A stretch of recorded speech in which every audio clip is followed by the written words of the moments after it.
Like, it's well, yeah, Emily's a bit difficult. But I enjoy the staff. Yeah, it's amazing. We're all really close. Sorry about that. Why does HA work for me?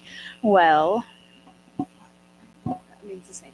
That I was in traditional education for 15 years, and I've been at HEA, and it's a family. I've never been happier as a teacher. I mean, I've always had a very relational way about my teaching style, but being there is all the students are in my contacts. I text them if they don't show up. The small atmosphere allows for us to be entrenched in our students' lives, and it's pretty magical. So one of our goals for this year was that 60 to 70% of students are passing contract. So contract is essentially every 2 weeks they sign up for a new class. If they're passing contract, that means they're making 80%. They're earning 80% of the total possible points they can earn. If they are making that 80% consistently, then they are on track to earn their full credit at the end of the semester. I wanted to be transparent with the data. I mean, it hasn't really been our best showing, but when I stepped back to kind of like really analyze it and look at it, we've had a lot more happen this year, it feels like, than any previous years. There's been a lot of mental health concerns with students. We've had some cancer diagnoses in multiple families, and the political climate has impacted our community. So we continue to push our students, and we continue to support them all the way around. Looking ahead, we've got testing. Yay, guys! Yay, testing is coming up. Then we've got the prom that these guys are planning. We're super excited about. We do an HEA prom. It's just like a small. It doesn't go very late. Some of us have to be in bed by 9. But the students love it, and it's just like a fun time to come together. And then in May, we've got our graduation. Again, hoping all 10 get there. And then we always do an end-of-year rafting trip, which is awesome. And then throughout the spring, parts of summer, we are hoping we will be moving, and we will be in the building next fall. Any questions? Oh, thank you. Sorry. Most important is a thank you. Obviously, the humans behind us, the Board of Education, huge supporters of HEA. We are very grateful. Lots of parent and community volunteers, lots of folks constantly asking how they can come in and help. The HEA staff is just amazing. It's hard work that all educators do. And I feel like HEA is an additional layer. And our HEA students, they're amazing. They're awesome humans who come to us for various reasons, and we're so glad that they are with us at HEA. So with that, any questions?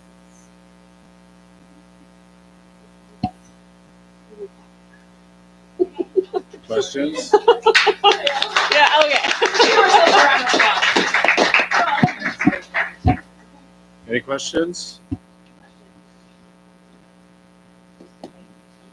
This is Jody, and I just wanted to thank you for answering all my email questions.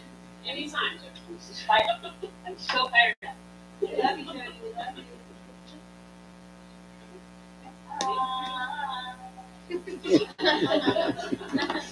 Thank you. Should we just pass this down there?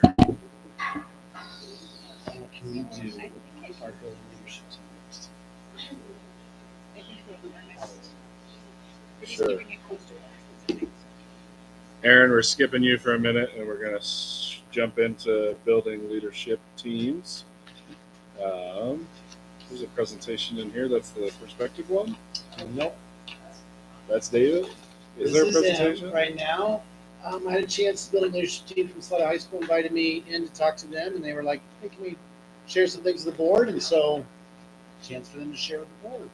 I know, Jesse, you want to take it from there, but there's no formal presentation. Are we jumping to the discussion? Is that what you're No. asking? No. No. Just want to make sure. Jesse had asked me if I could get some of those people in and out of here. We'll see. Sure. So, just a presentation. You know my formalities. Campus report.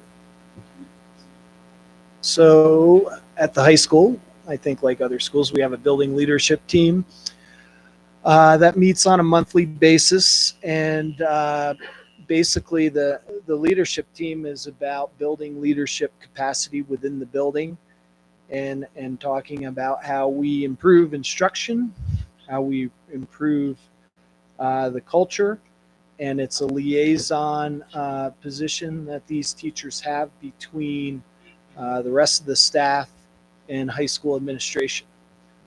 So challenging issues that we have in the high school or areas of growth are often things that's what we discuss at building leadership team. And we sit around and drink oat milk chai in the morning from Topo and solve, well, not solve problems, but talk about how we can improve at the high school. So the discussion, what was that, 2 weeks ago, revolved around how do we best communicate out what we are about at the high school, and how do we communicate what we need to move forward. So we had volunteers stand up and say, I'll go speak in front of the board and kind of share with you what the high school is about. So Kate Madden's here, science teacher, Janine Frazee, art teacher, and Paul Brackman, social studies teacher. 3 different perspectives. We know Kate's been in the district a long time, was at the middle school, and now is at the high school for her first year. Janine, an institution at the high school, the foundation of the art program at the high school for how many years, Janine? 23.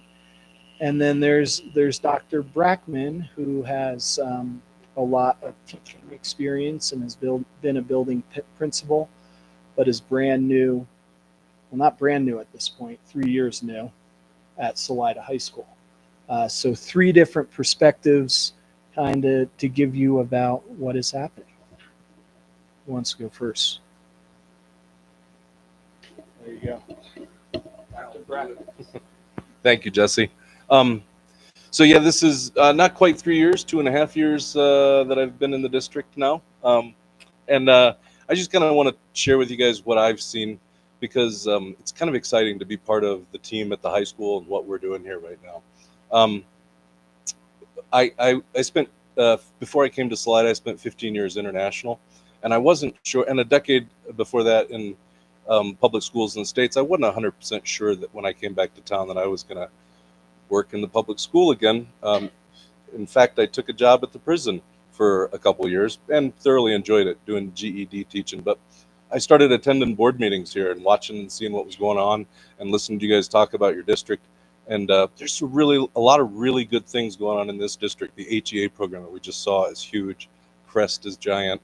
What's going on over at the ECC is really great stuff. Those are really good things that are going on in this district that led me to believe, like, hey, maybe there's something special going on here, and I should get involved. So we did, and at the high school, I stepped in the first year. I've never had as much planning time in any one school as I had that first year, completely unadulterated, a quarter of my day. Wow. And I felt like that first year, I remember talking to Jesse going, man, we're wasting a lot of time. We're missing opportunities to do some good things here. And sure enough, the next year, we start using that time more efficiently. I mean, and that's good. This is a good thing, right? Because like there's these cycles that schools and everybody goes on up and down, and we're on an uphill cycle around here. And that's the fun place to be. I've only got, 3 years of my life to devote to this career. I want to be in those places where the good stuff is happening, where we're doing fun things, where it's exciting to be involved. And that's definitely this place. One little last piece I'll throw in there is, at one point last year, and I'm a new guy in town. I don't know the politics and the history and the stuff that's going on. But I've always been a union guy, and you guys had a CBT program going on here. And there came a point last year where I kind of personally decided that the SEA and CBT programs that existed in the district weren't really representing who I was and what I wanted to do here. I wanted to work hard. I want to do great things for kids. I want to get involved and be a professional. And I withdrew my membership from those organizations at that time last year just because it didn't match what I wanted to do. And I think that the message has started to shift since then. I think that was a low point as far as what the pushback from us at people at the high school and the shift in how we're going to use our planning time and all that. There was a little bit of pushback there. And I think we've turned a little bit of a corner. So that being said, I think this whole district is really on a uphill swing in the high school, and it's fun to be part of it. So I'll pass the mic to whoever wants to go next. Kate? Look. Hi, I'm Kate Herrick-Matten. I taught at the middle school for 11 groups of kids, came in the middle of the year. First year teaching life science at the high school. And echoing what Paul said about kind of these ebbs and flows of culture and education in general. I've been around for a long time. I've been involved in BLT and kind of district leadership on gifted and talented. I helped build CBT initially. So I've seen these ebbs and flows. And coming to the high school, what has really been a very positive experience for me, partially because this momentum that started building after COVID at the middle school and at the high school to improve culture, improve communication is really like catching steam and moving forward in ways that are really exciting. I was welcomed by the staff, many who I've known for over a decade. Many of them are new as well, but I felt welcomed. We have sit-down bread breaking with the staff a couple times a year. We had one today that was just a lovely time for us all to gather as a staff. We have staff participation in Spirit Weeks. We have like watching the kids get excited about send-offs for state. We've had like and even the cheers, the kids cheering each other on at different sporting events has been really cool to watch because it really is building. The other thing that Paul talked about was how do we use that planning time, and it's huge. That shift in how we use that with MTSS and with vertical teams has been really positive. The momentum, the individual support that we can give kids, tracking kids, communicating with both the admin and the counselors about who are the kids who are struggling, why are they struggling. And I've been able, since I've taught many of these kids once before, I've been able to kind of help give some perspective of, hey, this is the same thing we said about this kid a couple of years ago. How can we move this forward? And we've had these very good conversations. Some of the kids have made the transition to HEA because it was a better fit. Some kids have we've started troubleshooting what's the root of their problem, that kind of the root problem as opposed to this problems. And so that leadership, the conversations that we're having as staff and with our leadership about individual kids has really been positive. We have this amazing time for vertical teams. It's something I never had, mostly because until last year at the middle school, like we all worked in our silos, and then it's become part of this like fifth grade is fifth grade, sixth grade is sixth grade, on up all the way up, and we haven't had this time to talk to each other. What are you doing? How is this working? How do we improve our curriculum? What are the commonalities? Are we making sure we hit all the standards? We now have this time carved out once a week for our vertical teams, and it's amazing. And I think it's underutilized because we don't have that academic leadership at the district level, like the TOSA that we've asked for, because we're teachers. We're not experts in curriculum development. And so having that extra support would really go, I think, a long way in helping us even better use and kind of match that momentum that we have with MTSS, would help us that momentum in the vertical teams. So it's been an awesome experience, and I am grateful for the opportunity to work with this fantastic staff and seeing the kids on the other side of adolescence. It's just really super. It's been a great experience. So. There you go, Mr. Z. And I'll just go back here because I don't like having the back. Sorry. I'll go over here. I'll just continue the trend. Okay, and I have my notes because I need them because it's late. Okay, so I have been at the high school for 23 years teaching art, and before that I taught in Indonesia at an international school for 2 years, and then before that in BV for 6. So I've been teaching for 31 years total. I've seen a lot of change in this district. I've gone through 4 different superintendents, and Dr. Blackburn being the last one, who's been here for 10 years out of those 13 years. If you really think, or sorry, 23 years, if you think about it, then the other ones were here for maybe 3 or 4 years. And the change that I've seen in the district, but also at the high school, has been exponential since I've been here. We had a new high school, which I got to be on the design team for. We had a new advisory program, which I helped develop and design the curriculum for as one of the main 4 people. And then we had Crest join, HEA join the district. We had the Farm to Table school lunch program, which I think is incredible. A lot of progressive ideas that Dr. Blackburn has come in that we've had support with from the school board, etc. And then we had CMC come in. And, at first, the initial idea of CMC was that, oh, great, they're going to take our jobs. We're not going to have a job because they're going to replace us.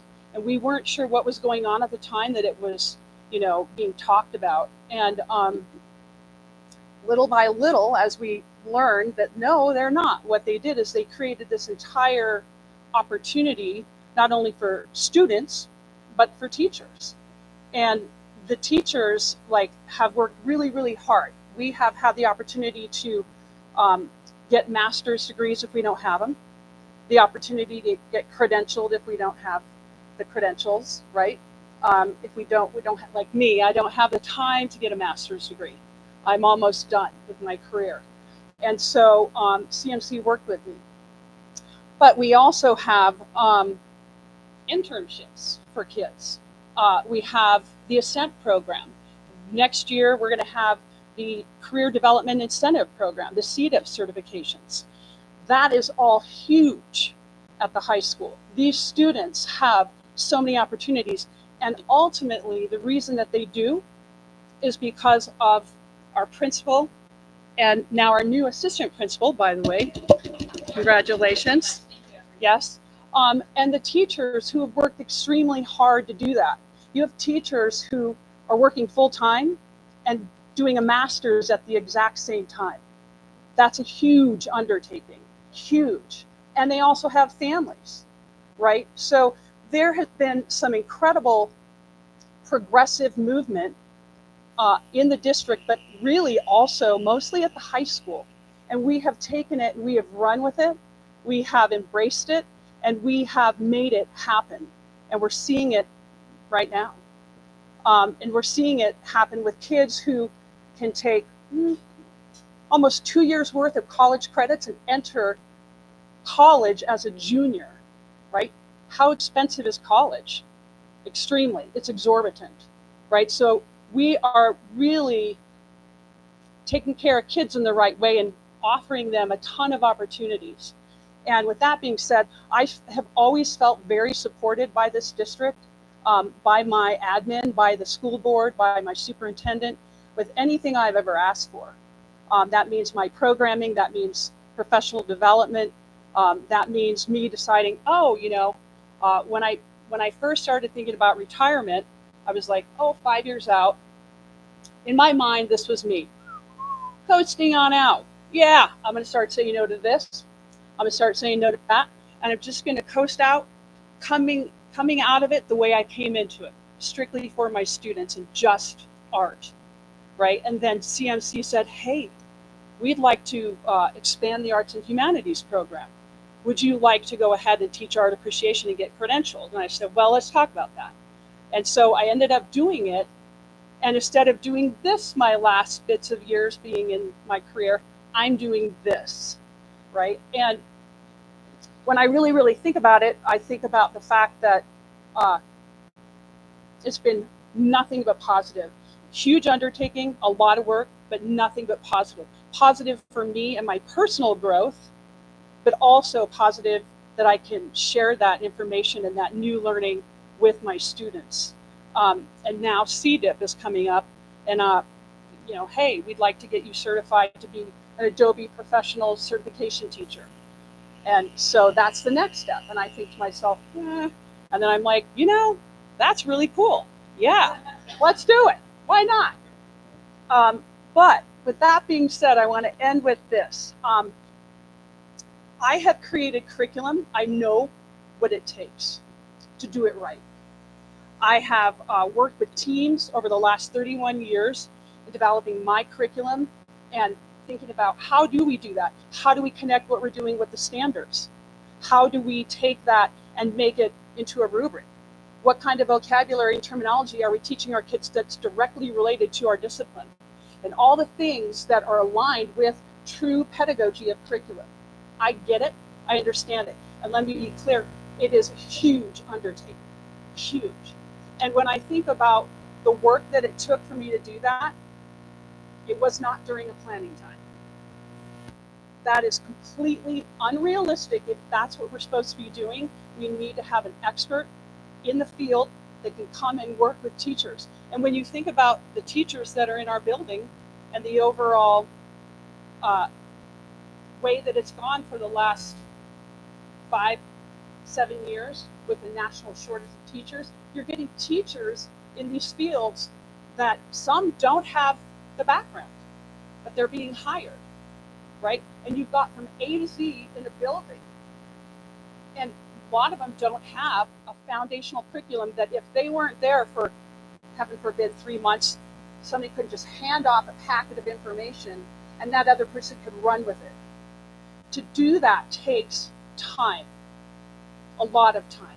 And it takes having somebody that knows what they're doing to come and work directly with teachers. And that's the reality of it. So as far as I'm concerned, and knowing what I know, and knowing what it takes to do something like that, I highly encourage you all to consider hiring a TOSA for the high school and for the rest of the teachers in the district, because it's very, very important. We need that. If that's your aim, if you want proper curriculum that's developed in the right way, it needs to happen that way. And that's my 2 cents on it. So that's all I have. Thank you so much. Thank you all. We kind of jumped into discussion like a game, so this is with the high school building leadership team. So if you guys have questions, comments, please, they're here for us to discuss this. Sorry.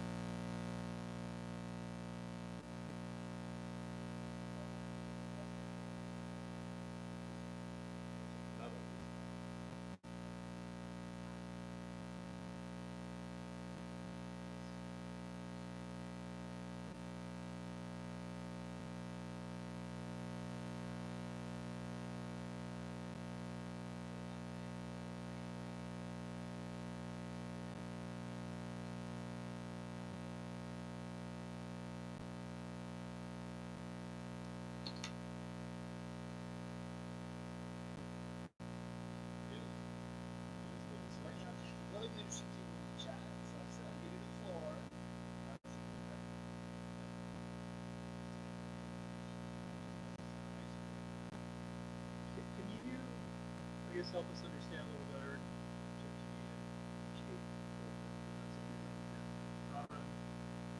What would be different with the TOSA versus what's happening now? My understanding is there's a shift this year. We should get that shift time to play out, or how the TOSA is going to be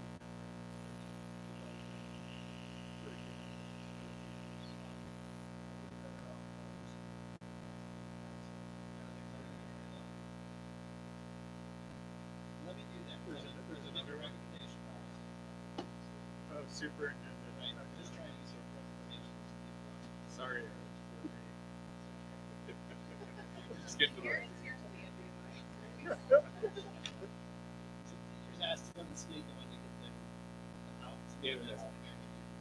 Okay, so we're going to jump from that conversation into the academic council presentation. You can ask a question and then we can just work session. Those are my Robert's rules.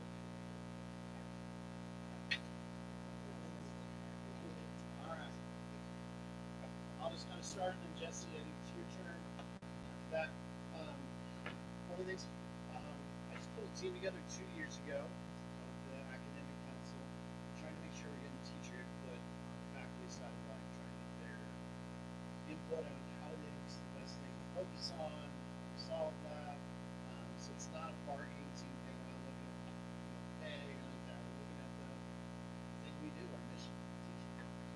So when we sat down this year, we came up with two main goals. One was we need to really develop a culture of pedagogy to improve and grow our different learners. That was one of the big goals of that the team wanted to look at this year was that. So we looked at a couple different things.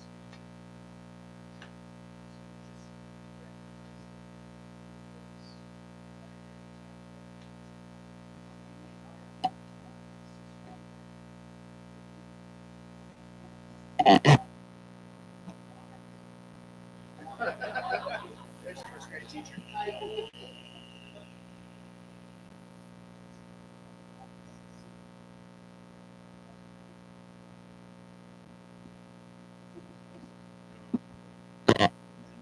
David sits on it, I sit on it, and then there's a few other folks that have been in and out during that academic council. But just to piggyback on what David said, 2 years ago in academic council, it was way more,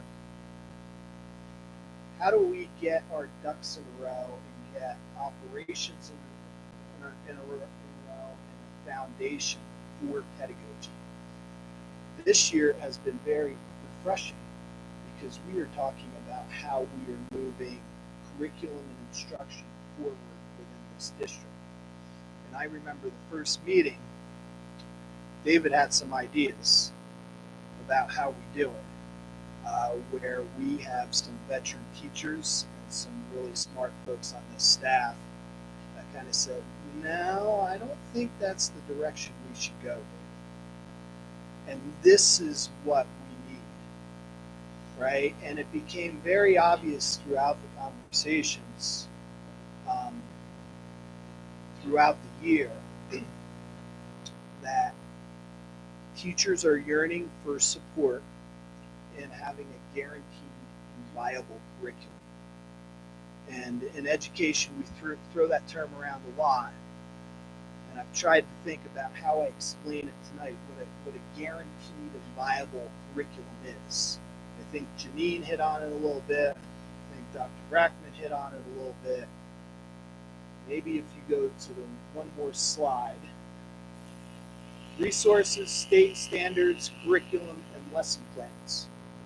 And when I reflect back about my own career, and I started in Atlanta, Georgia, in a big school district. I was a social studies teacher, 14 other social studies teachers in the district. And another teacher came in and said, Jess, welcome. Here's where you have to teach. I can't teach calculus. It was a U.S. history book. That's Bechtel's. That's Bechtel's calculus book. But and I was a traditionally trained teacher. I went through student teaching and the whole deal. And I looked at that and I'm like, oh wow, that's what I do. Huh? I teach everything in that book, right? And I went to work on it and did a really terrible job that first year because I didn't have support. I was autonomous in the classroom, and this is what I thought a curriculum was. Book. And we have teachers within this district that feel the same way. And we need to give them support. 60% of the teachers at the high school, close to 60% of the teachers that are alternatively licensed. They've never went through a traditional teacher's program. Are they working their butts off? Absolutely. Are they teaching their butts off? Absolutely. I, as principal, Pixie as assistant principal, mentors within the building, there's not the capacity to move those folks forward. It would kind of be like having a team of cross-country runners that can run really hard or are working really hard, and they don't have a coach there full time to tell them how to train. A guaranteed and viable curriculum is when you have a textbook, you have state standards, you have lesson plans, and you have somebody to support you to put all those things together, codify it, and determine what is essential to teach. So that way, if so-and-so leaves at the end of the year, and I hire a new English teacher the next year, I can put that in front of them and say, here you go. This is what we run with. There's another person down the hall that also teaches English 1. You are going to have the same kind of assessments. You're going to have the same essential skills that you teach, and the same curriculum that's connected to your resource and the standards. We don't have that right now. And we do not have teachers that have the capacity to do that, or the expertise.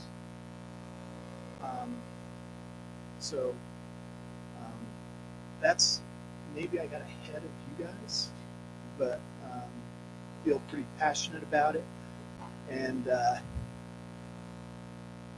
just asking for your support to move the building forward. We're at a point right now where the district's in a great place, and I'm loving that we're having conversations about how we increase pedagogy within the district, but need more support to do that.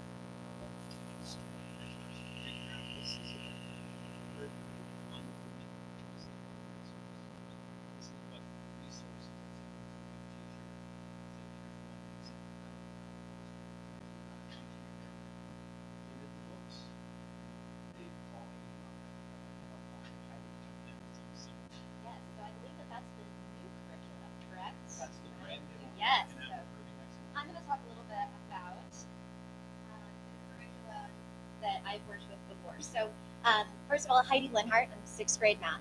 Thank you for having us here to talk to you. So I have been a teacher for 14 years, and I have been in school districts where we had very limited resources. I was in a 6th grade classroom where we had one history book for every 3 kids. And the added challenge, that history book was at a high school level.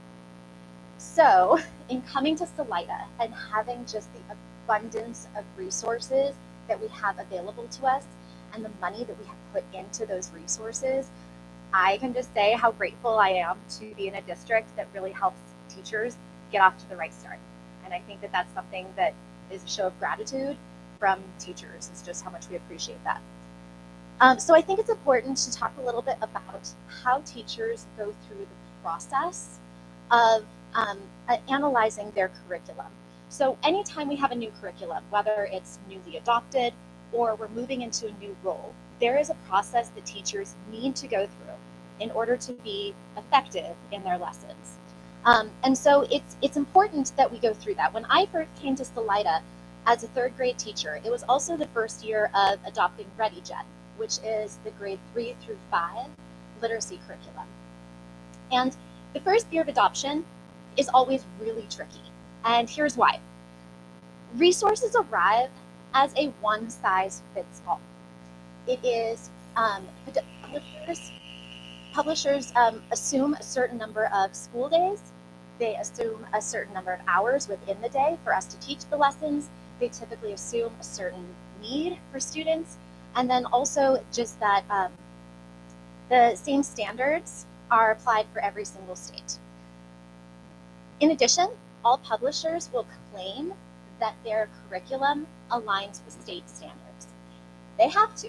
They're a business. They're trying to sell a product. So it isn't until teachers really comb through a curriculum in a deep way, figure out where there might be gaps and where we need to supplement. So analyzing a curriculum is a very lengthy and timely process. As Janine mentioned, it is something that often happens outside of planning time because planning typically happens a day-to-day. Resource diving is a little bit longer and it's a longer term commitment. So another thing that is important about analyzing a curriculum is that teacher education programs don't usually teach teachers how to do this. They focus more on backwards design and on basic pedagogy.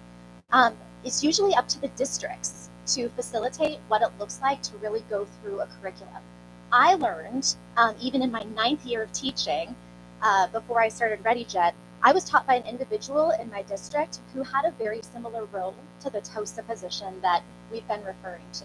And so that's kind of where I got some of the learning of how to go through this. So really what you have to do is you have to comb through every single lesson. You have to align it with the standards. You have to double check your pacing, that you're going to be able to reach everything by the end of the year. Some teachers even shoot for CMAS, so that way the students are ready for the state testing. We have to create exemplars for the assessments, analyze the level of rigor. There is a lot to it. And so for ReadyGen in particular, the challenge was the amount of resources. So as David mentioned, and this is the same company, Savas, this is unit 1 of the ReadyGen curriculum. I opted not to bring the 30 supplemental texts because I'm simply not that strong. So it is a very high quality resource, but it takes a lot of time to really comb through all of this just because of the amount that's there. So when, even as a 9th year teacher and having a background in going through curriculum, it took me months to be able to go through this curriculum, put it all together, and create effective lesson plans. Beyond that, it took me over a year to be able to make adjustments to meet the needs of my students. And also, ReadyGen was very much teacher-centered, and I wanted it to be more student-led. So I made adaptations to the curriculum to make that happen. So being able to go to an expert like the TOSA that we're referring to help me in that process would have been instrumental. It would have not only been a huge time saver, but also I think that my student outcomes would have been even more successful because I would have had feedback and I would have had a second perspective. So I feel that bringing this position to Salida would provide guidance as well as a lift for teachers so that teachers really have the opportunity to focus more on growing their students.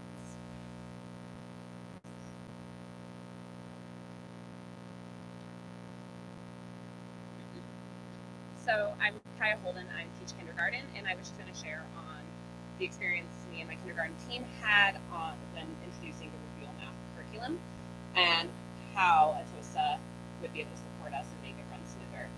So when Reveal Math was introduced, our team encountered several challenges and it made the implementation really difficult. The first major challenge was a lack of effective training prior to the implementation. So it felt like we were kind of just left there to figure things out by ourselves as we went along. There was a lack of their guidance to help us understand the best ways to implement the resource in order to support our learners. Like they're coming from preschool suddenly into kindergarten where the academic level goes in a lot. And so we needed to figure out how to make sure it was appropriate for our students. And the trainings that we attended did not focus on the kindergarten components, but it focused on upper grades. And so that left us without a lot of guidance on how to adapt the program to meet our early learners' needs. So the Reveal Math curriculum resource just wasn't a great fit for kindergarten students. It was heavily text-driven, and especially beginning of kindergarten, we can't read. So that led it to have to be very teacher-guided, hands-on textbook, and not a lot of learning through experience for the kids. It was a lot of us talking to them and not letting them experience math for themselves. So we needed to use the same resource to ensure vertical alignment and the scope and sequence work, but it didn't align well with how our young learners were learning. Kindergarten students, like I said, they need hands-on and interactive experiences in order to develop those early math concepts, and the curriculum resource really relied on the heavy written content and textbook work instead. So it took an incredible amount of time for us to translate resources and materials to fit the kindergarten developmental stages and the vertical curriculum goals. Another challenge that our team encountered was the online materials. They didn't always match what we had in our book. So we would be looking at the student book on the screen so that the students could see where we're at, but it didn't actually match the text that they were looking at. And that made it really hard. So like page 1 would actually be on page 2. And so that made it hard for us as teachers as well as the students because we didn't always know when that was going to occur. So we needed help, and instead it just took a lot of time to navigate the system. And like others have touched on, it wasn't time during our plan, it was time outside of plan time and outside of our contract hours. So having a curriculum-focused TOSA during the adoption could have made a really big difference in the whole process. A TOSA could have helped us find or advocate for more hands-on training before the implementation to help the teachers feel prepared instead of feeling overwhelmed. They could have also helped adapt the curriculum to better fit the needs of our young learners instead of having the teachers spend more time outside of contract hours trying to figure it out. Additionally, they could have provided ongoing and targeted support so that the teachers weren't left to navigate the new curriculum by themselves and still have to meet all their other teaching requirements. So our team, the kindergarten team's experience with Reveal Math really highlights why a structured curriculum support would be essential. A TOSA would allow teachers to focus on delivering high quality instruction that meets the need of our students. So by investing in this position, you are also investing in teachers, which leads to greater student success.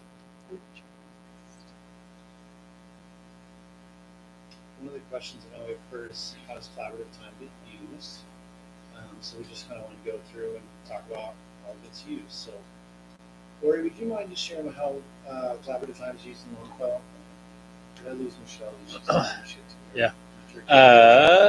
So collaborative time is our school has the least amount of collaborative time. So these guys, we have 5 specials, most grade levels. Kindergarten's always my exception on everything. Most grade levels have 4 sections. So each grade level has a section, has 1 special a day, once a week. They get a 5th special, and so I work with them. They come up with a plan where they're going to have one of their plan times during that week is where they all get together and do collaborative time. And then on top of that, I mean, just because of you guys and they're incredible, they pretty much every team meets during their plan as a team and is co-planning every day. And so I don't know if I answered the question. I wasn't sure.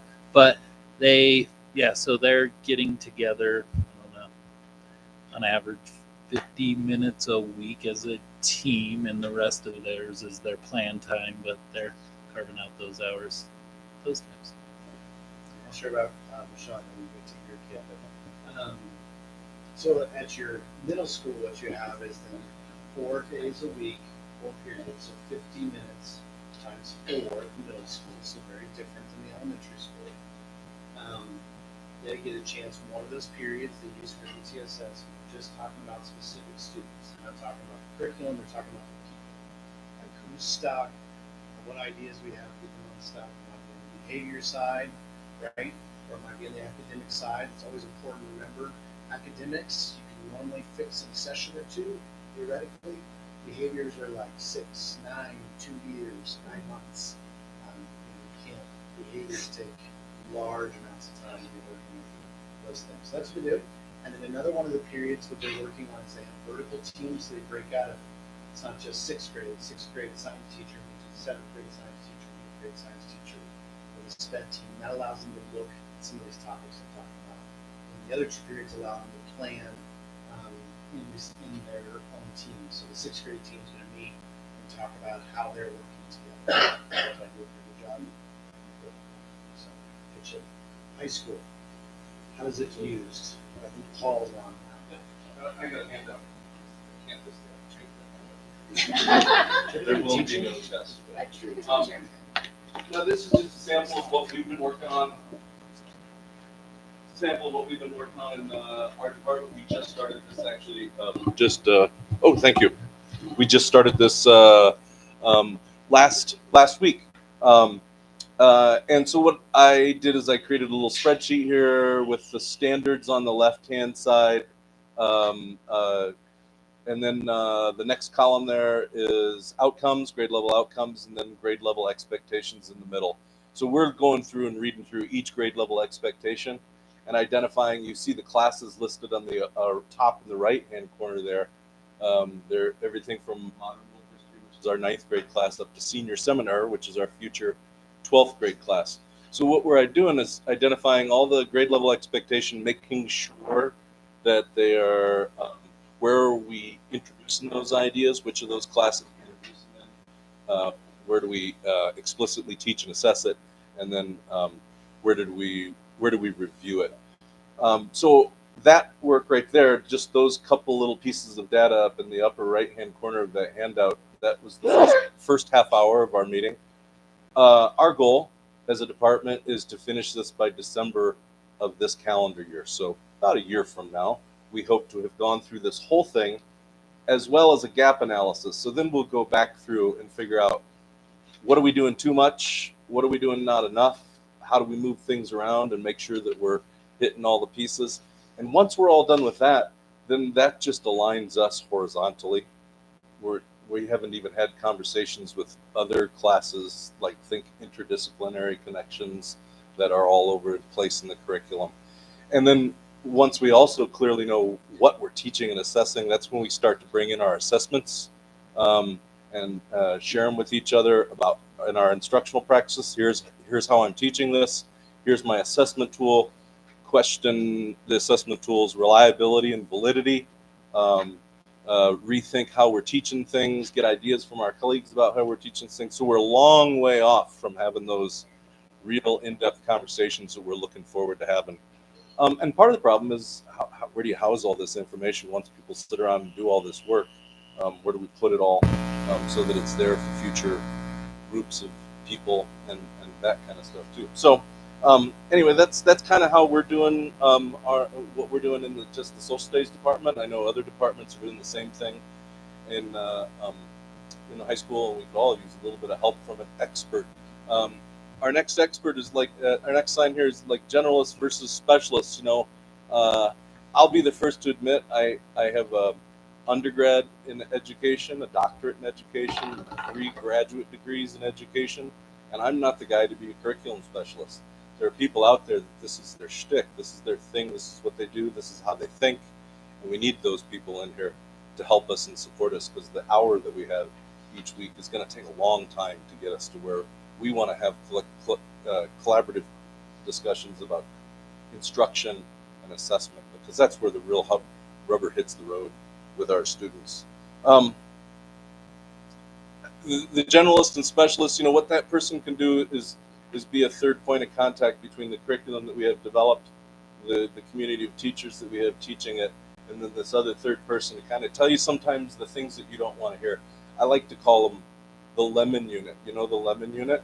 Everybody loves the lemon unit. We do the lemon unit every year in school. The kids love it, the parents love it. The school newspaper even comes in and reports on it. The lemon unit doesn't hit any standards, and it's probably not even assessed, but it's really fun. And somebody needs to help us remove the lemon unit from the program because it's not really helping us achieve our goals. What does this faculty support look like? You know, and are we ready for it? In our next slide, I would say that what we need is somebody that's visionary, somebody that sees what the long game is. You know, I spent a lot of time in working at a variety of different schools with a variety of different curricula. The A-level curriculum out of the UK is awesome. The IB curriculum is awesome. They tell you exactly what you have to teach.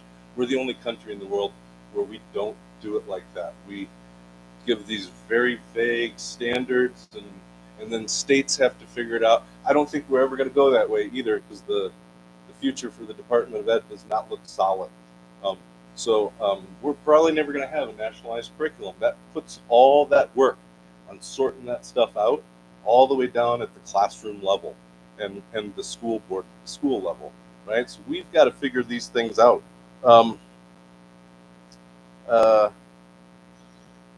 key thing here is what I said about instruction and assessment. We spend a lot of time trying to figure out what are we supposed to be teaching when we should be figuring out how are we going to teach it, how are we going to know if they know it, and what are we going to do if they didn't learn it, right? The conversation about what are we focusing on and what are we teaching should be just a done thing, right? So that we can get on in the meat and potatoes of what teachers do. So I think if I look at the data, we did a survey. Several of us did the committee. We surveyed each of our individual schools. What I saw in the data, and Jesse can correct me. Yeah, go ahead. Board members, I printed off a couple extra copies because apparently when I scan them, they scan backwards or something. So I resent it to your email today, and someone pointed out to me, and I printed a couple extra copies. Jinsgal and Mandy, there's one in front of you.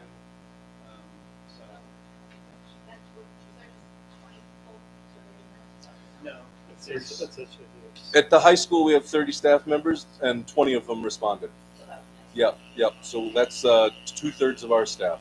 And like Jesse mentioned, 60% of our staff are alternatively licensed teachers. That has an impact on people's willingness and readiness for something like this. But overall, the feedback was very positive. What I see there is a lot of trust. I don't know how many people have this vision of some of the high-end schools that I've worked in, to have this thing articulate and very smoothly and completely is really good for students. When I was in my IB programs, we spent all our department time figuring out how to do interdisciplinary units with other departments instead of just figuring out our own curriculum. We were branching way out beyond just our own individual curriculums. So we need somebody that's visionary, that can guide us through this process. And I think what the data shows is that the high school teachers are ready for some sort of leadership in this capacity. So.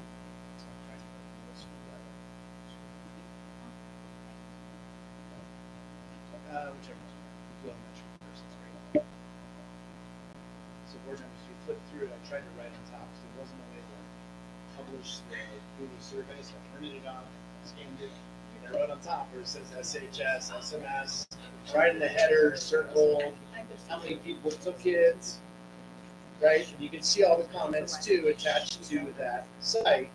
And when you get to the next pie graph, the next pie graph would be the next campus, just so you know.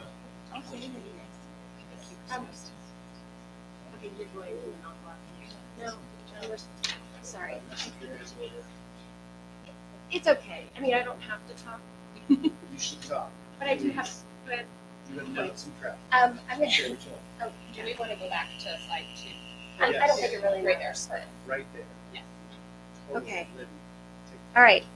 So my name is Libby Wachter. This is my 19th teaching. Before I came to Longfellow, I spent 13 years in Middleton Public Schools, and so feel like I'm kind of uniquely not an expert on coaches or TOSA, but when I look back on my 13 years, I would not be the teacher I am today without the help of those coaches and those teachers. So my role was to kind of look at how would a TOSA help our collaborative groups at LES. And so based on our data, I kind of looked at it just to try to organize my thinking, some of the things that teachers are saying to us that they want. And here's, I have to say this too, that I think we are in a phenomenal district, but it's also in a really cool place because what I'm hearing from teachers is, yeah, we're doing great, but I want to do better. I want to be a better teacher. And when we start talking about pay and all of those things are helpful, the raises and all that money is great, but I think at the end of the day, a lot of people just want to walk away from their work knowing that they did an amazing job for kids. And so sometimes we can't do that on our own. We need someone who is there walking beside us to help us with that. So one of the things that our teachers identified was that they really need help adapting curriculum to meet diverse learners. So as Heidi kind of pointed out, when you come with a resource, your resource is geared towards your middle of the road kids, right? Every curriculum, I can't agree, but every resource says, I have interventions and I have extensions for kids. But as Heidi had said, and we did Ready Gen in level 10, and it took us probably 3 years of really working hard at it before it was good. And so we need some help from someone who can look and dig deep into those intervention pieces and those extension pieces and bring them to us during collaborative time. We can have conversations about kids in MTSS, the kids who are not moving, the kids who are moving really fast, much faster than we are. And so they can give us that information that can help us move kids along a little faster. I have also found that if you have a TOSA or some kind of coach coming into your collaborative meetings, you stay much more focused.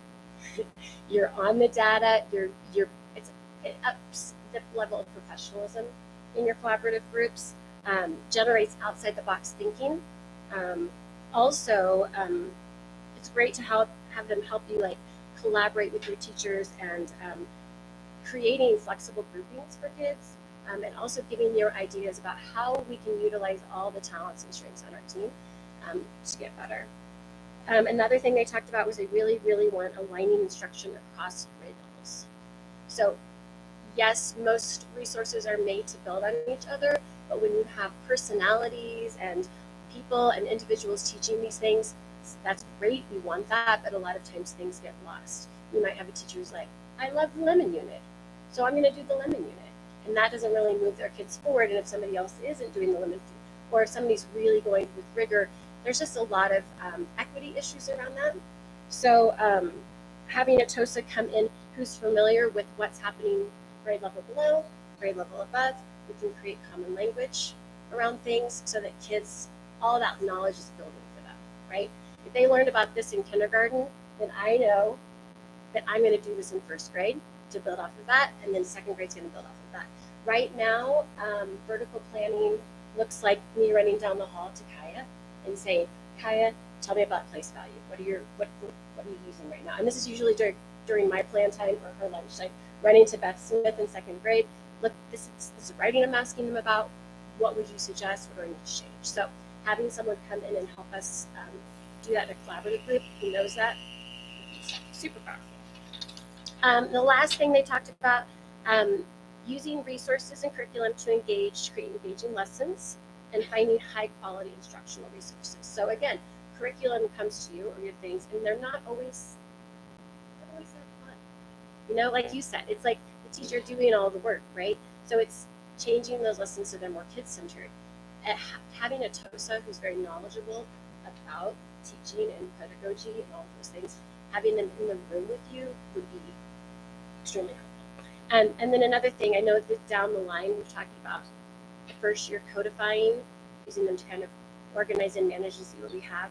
But what I'm hearing from teachers is we want a coach. We want somebody who will come into our room, who will help us plan lessons, who will teach it with us, and then we have that immediate feedback, like this went really well, or this was really hard, or learning something from them. You know, if Heidi comes to my room, I know a lot from her. She can't do that because she's in middle school, but having someone else do that is super powerful. And then the one last thing, sorry, is I'm hearing a lot of conversation, and a lot of what came from our data was we really would like to have super laser focused professional development, school-wide goals that are going to move our kids based on CMAS data or whatever the data is you want. Not my favorite, but whatever the data is you want. What are our kids lacking? What do we need to move them forward? And then everybody's doing it. And every single moment of professional development time is committed to that. So I think TOSA would be. I also feel like this is. Every time I say TOSA, I feel like the clouds should start. There should be like songs like, oh. Yeah, so it would be, I think, a powerful thing. Okay, so we're going to go back to data.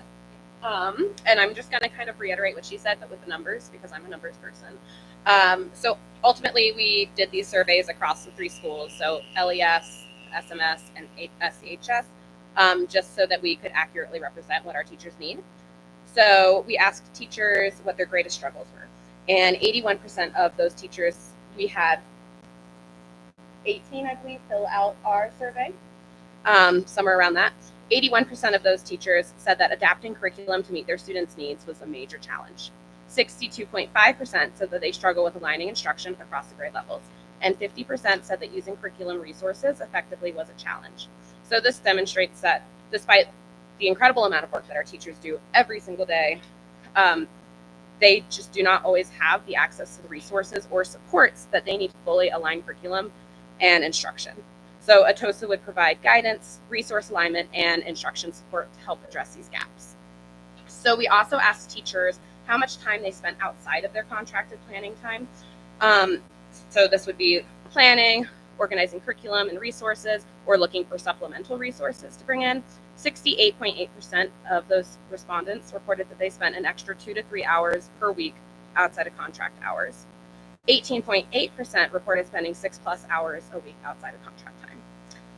A TOSA would help reduce this workload by providing structured curriculum guidance and better aligned materials, and this would allow teachers to focus more on the instruction and student learning. The last question we asked was how a curriculum-focused TOSA would be valuable, and so the most common responses were that 62.5% wanted more professional development options that were tailored to their needs. 50% wanted better aligned resources and materials. Another 50% said that a TOSA would reduce the stress of having to figure things out alone. And 43.8% said that having a go-to person for curriculum support would be a huge benefit. So again, these responses really reinforce that teachers feel that a TOSA would enhance and support their work by helping ensure alignment, consistency, and access to quality instructional materials.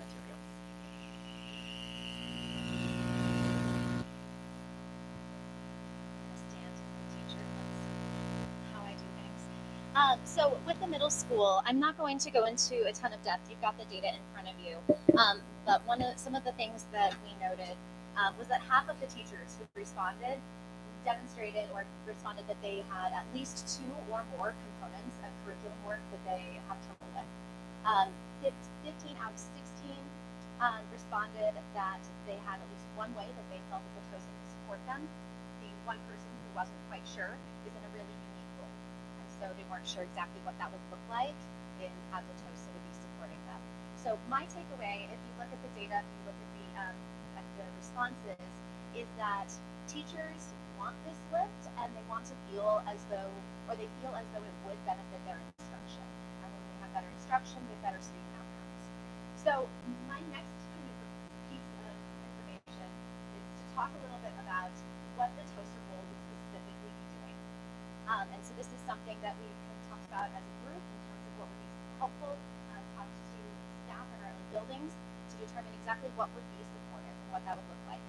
So the TOSA would really be a boots on the ground partner to the assistant superintendent. So the assistant superintendent is working on more of the structures and the systems that go along with curriculum and pedagogy and special population, data, PD, which is all a full-time job in itself. And so the TOSA would be the one who's working directly with the K-12 teachers. And that would happen during PLCs, during vertical teams, PD days, and also as an in-house resource for teachers who want that extra support. So the TOSA would really be a collaborative partner with teachers. And they would be supporting teachers in that really important work around curriculum that needs to happen. So specifically, they would be guiding teachers through the curriculum analysis process. So kind of what I mentioned before about going through that every single lesson. Instead, the TOSA would be providing a framework to help streamline the process and including doing some of the back work. So that way when the teachers are going after this task, it's not so daunting. That would also include building the curriculum out, like what Paul mentioned, that they're doing right now. So you've got that initial step, and then you can build on it from there. The TOSA would also meet regularly with principals and vertical teams to really talk about those impactful ways of teaching your content. Our survey showed for the middle school that vertical alignment is one of the biggest struggles that teachers make when it comes to curriculum. The TOSA would collaborate with teachers who want support in using their resources to provide more engaging lessons. So you can have the most standard aligned and rigorous curriculum, and you still will have students who don't connect. And so sometimes that happens because, as you heard before, sometimes the curriculum is too teacher-led. So the TOSA can help support individuals to make more of a student-centered lesson plan while still using the resources, so they can be kind of a support for that. And then finally, helping support those brand new teachers, whether they're coming from a different, from a traditional program where they've been student teaching, or they're doing alternative licensure where their first day in the classroom is day one, and that's a big challenge. The TOSA could really support them with navigating through these curriculums and these standards, and so really help them with anything that they might need in terms of that pacing or effectively using that work. So our vision, I'll talk a lot about vision. Our vision is that we would like to have 2 TOSAs. We're not asking for this today, but we would like to have ideally 2 TOSAs. And the reason for that is that K through 12 curriculum work is a huge goal. And so if we were able to instead have one role of TOSA that is math and science, and one TOSA who's responsible for social studies and language arts, then the TOSAs are really going to be able to be even more beneficial to students because they are experts in that content area. So I have personally seen the improvements that happen within a district when a role like this is introduced. It improves retention, teacher morale, student outcomes, and so I believe that this role would really fill a need that we have in this district to build in some of those systems, so then that way we have some more continuity and we can make a larger impact in this district.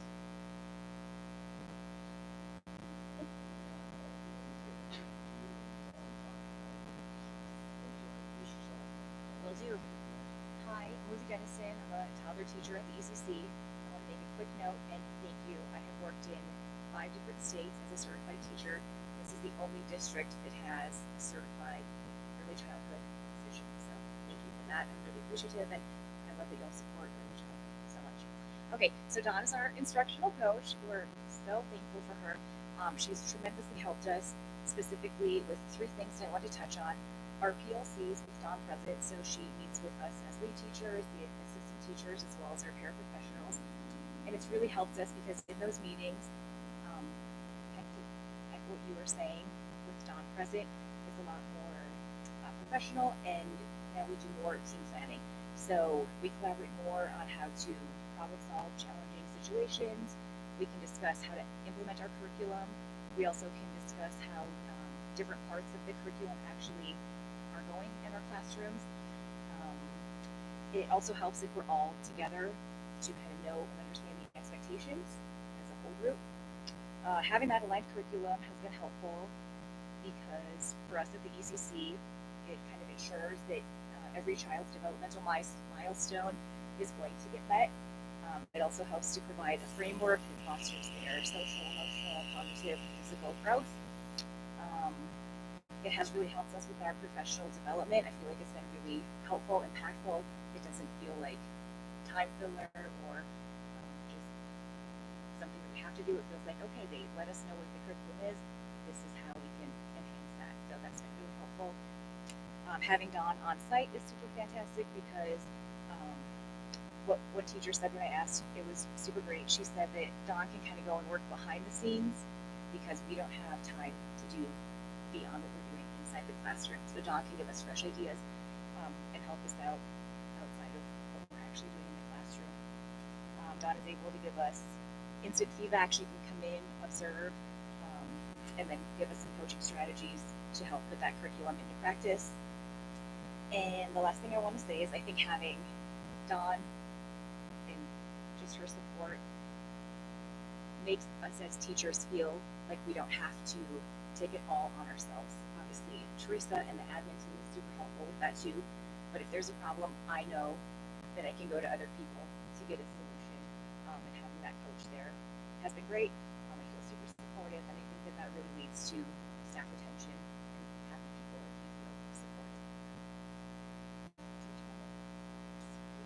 Oh my gosh, thank you. You see that support, yeah. I think it's important to see you guys sit down with the head start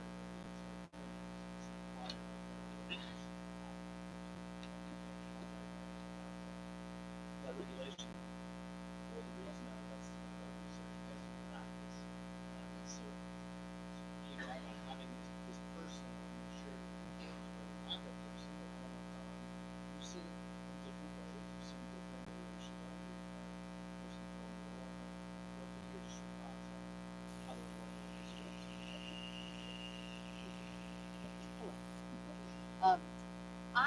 I'm going to back up. So I started working in connection with the Salida School District and Early Childhood Center in 2005. So I can't believe I'm kind of going into 20 years. But my background has been in special education. I was a special education teacher there for quite a while. And just in the past 3 years, I switched over to the educational coach position. And in alignment with kind of Teresa taking over, one of the things I think in my reflection as being a special ed teacher, the more curriculum that we were implementing, like in a box can way, the more behavior we were seeing at the school, which meant me as the teacher, I was getting more behavioral referrals. And I just kept thinking, like, why are we doing this? We're kind of spiraling.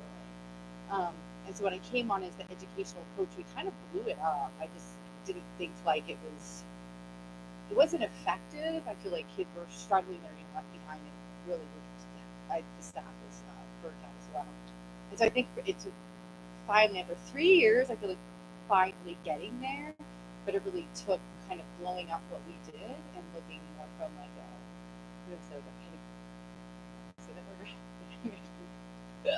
a viewpoint rather than just going for curriculum. And we kind of led with that, and then we've added the curriculum back in.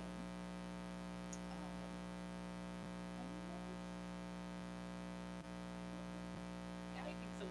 As Dawn shared, it was coaching is built into our system, as David shared, but it really wasn't functioning. And what we found was there wasn't any fidelity across our classrooms in terms of best practices. And so we just kind of blew up the system, aligned with 2 evidence-based curriculums,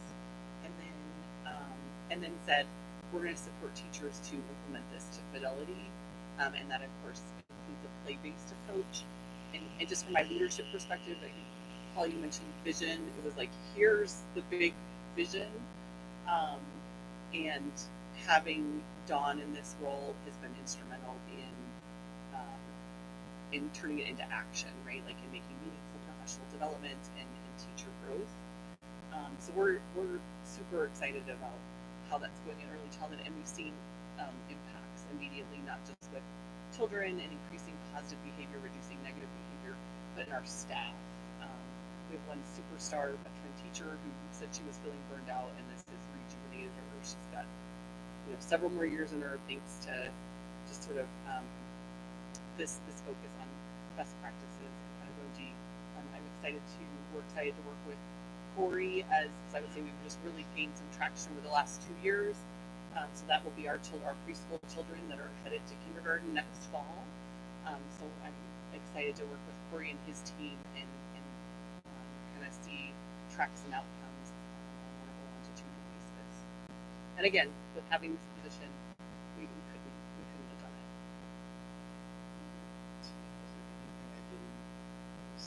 Share certain things. So we're kind of at this point, and I'll field Q and A because I don't want to make my stuff a little off agenda. But I think it's important to hear from teachers.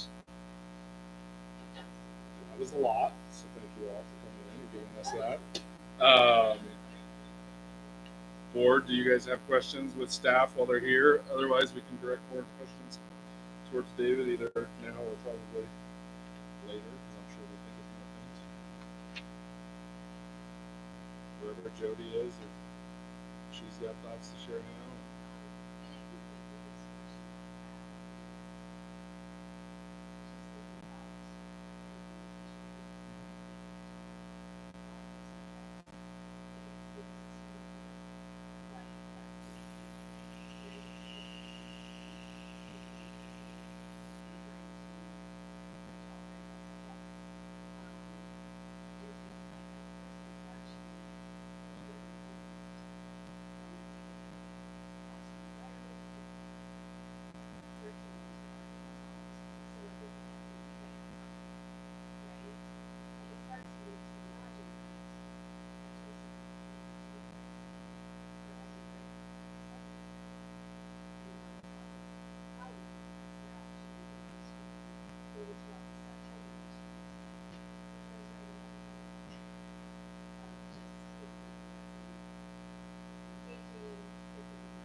I'll answer a little bit, and maybe Paul, you can take that. Anybody else who wants to add to my answer? But I think that's why you've got two things that teams saying. One would be I'm gonna call them department heads. It doesn't work as well in the elementary, that term. Department needs.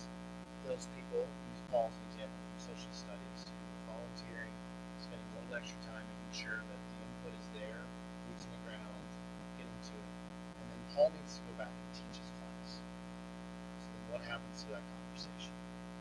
If you have a person who's doing the system development, sat in that chair, and then the teacher go back to the class, you know, put money on the table, that piece that gets left in the ground is that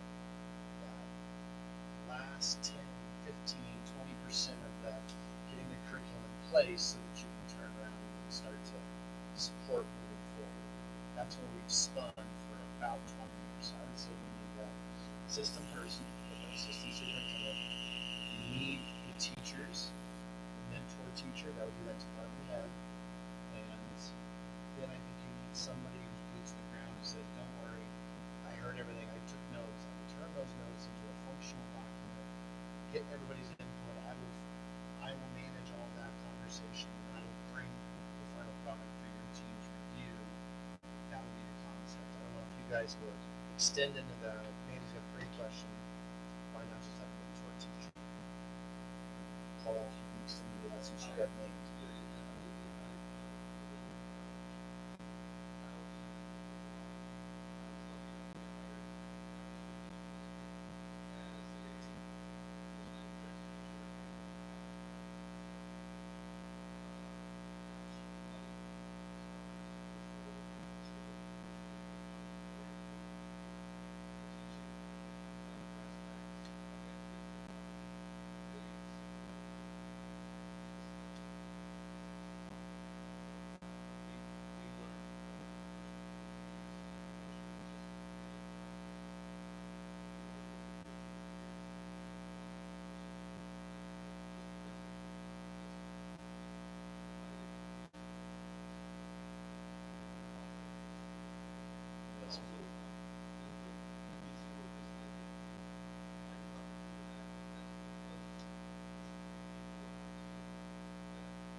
but rather really kind of organizing them in a way that they want to help the teachers, because it is important that teachers understand where all of these things align instead of the toast that kind of doing it in the background and coming back and being like, okay, here you're finished with this. This is what you use. It's not going to be as effective unless the teachers are really involved, and not just because of buy-in or ownership, but mostly because if the teacher understands their content, their curriculum really well, their standards and their resources, then they're going to be able to teach it more effectively. And so the toast becomes kind of more of like a visual piece of I'm going to be Libby, jump in.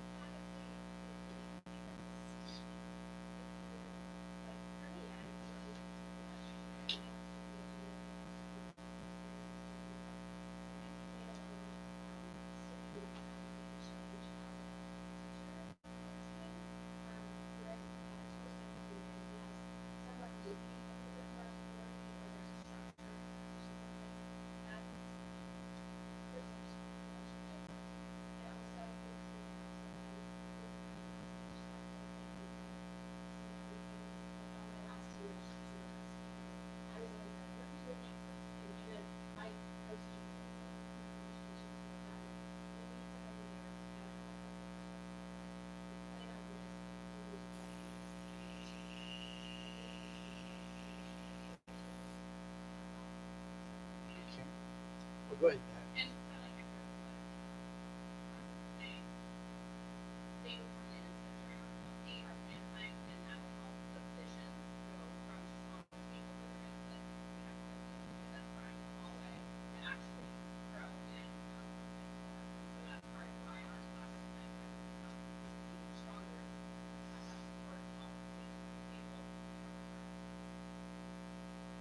Okay, so that's one of my questions. Thank you. Where's this time going to come from? I know that time is the resource that is lacking the most in education. We just can't get enough of it, right? So all of a sudden you have this other person coming in that you need to meet with, that you need to collaborate with, that you need to, where's that time going to come from to meet with them? You're saying your planning time. So are you willing to give up your planning time where you're creating your lessons, where you're meeting with your team, you know, like that's, I feel you. And I absolutely hear everything you're saying. I absolutely hear what you're saying. My other question would be, you must have mentioned the word expert 1,000 times. Where is this expert that can come in that knows the standards in every grade for every subject, that can collaborate with you across grade levels? To Mandy's point, that is so much knowledge to have. Where is this expert? For the price that we So I guess those would be some big concerns of mine. I know you need it. I hear you, but I would, and I haven't seen it be successful in the past when we've had this happen across the whole district. Like if it was one school or it was one subject, but to have one person come in and take on this monumental job, I worry about if that. Or find that expert. If you can find them, bring them in. I love it.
Yes, and I see and I know how much time is outside the classroom that teachers get. I was there for 30 years. I did 70-hour weeks, right? I mean, I don't think that's ever going to change in the teaching world. We're always going to take more time.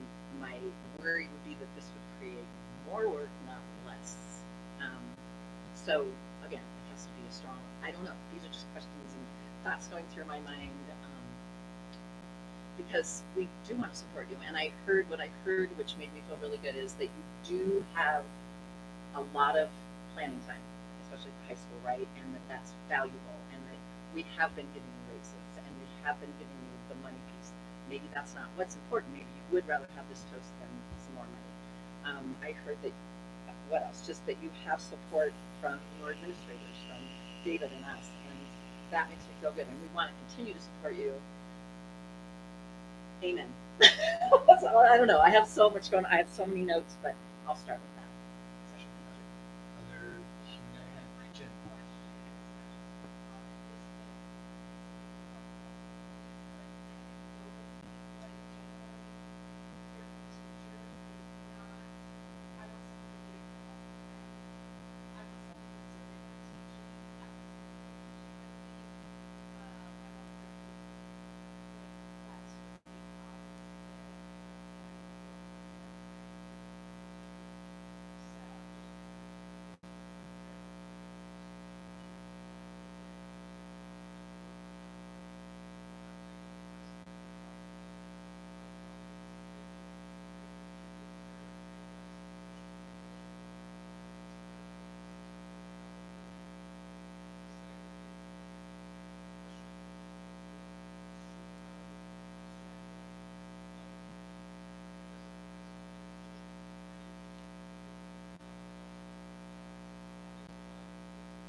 I will just add from the team's perspective where I think is like they were like, no, we need more. And I was like, I was just really, I've struggled to just drop coaches or any of these kind of positions in there without being able to say, how are we going to actually manage all of this? And this is the first time where I feel like in over a decade, administrators asking for this sort of support. This is a long-term, persistent ask. To say, okay, for 1 year, I know that I can get all the curriculum in order, get all that stuff spaced. Because even if I don't understand everything about kindergarten curriculum, I can go to a team, listen, and do the hard work of just getting it codified and published. And then at the end of the year, and go, okay, I can see my gaps. 60% better than I thought, or I'm worse than I thought. And we can talk and then come back with, okay, here's how we invest in the structure. I felt like the way reason I could support this versus just hire 3 new coaches. That was too ambiguous for me to say I could keep that accountable. I felt like this structure I could support because I could see how I could hold it accountable and come back and say, we tend to do this, we delivered on this. We could get to we're 60% there or 100% there. I felt like from an administrator person, you could supervise this structure and then come to the next question and say, they really want to get to coaches. And I keep hearing teachers. Our teachers be really clear with us. Our professional development structure is not working. I've been here trying this structure to tweak it and make it better for many, many years. Corey, you've been here for a few years. And I've heard this piece, and so I'm also have an interest in teachers saying this would meet what I'm looking for in professional development. When I find out in 2 years later, it struggles the same for the past one did, but I'm not interested in saying let's keep doing what we've done, but hasn't scratched that itch and met that need and try again. I'd like to try something different.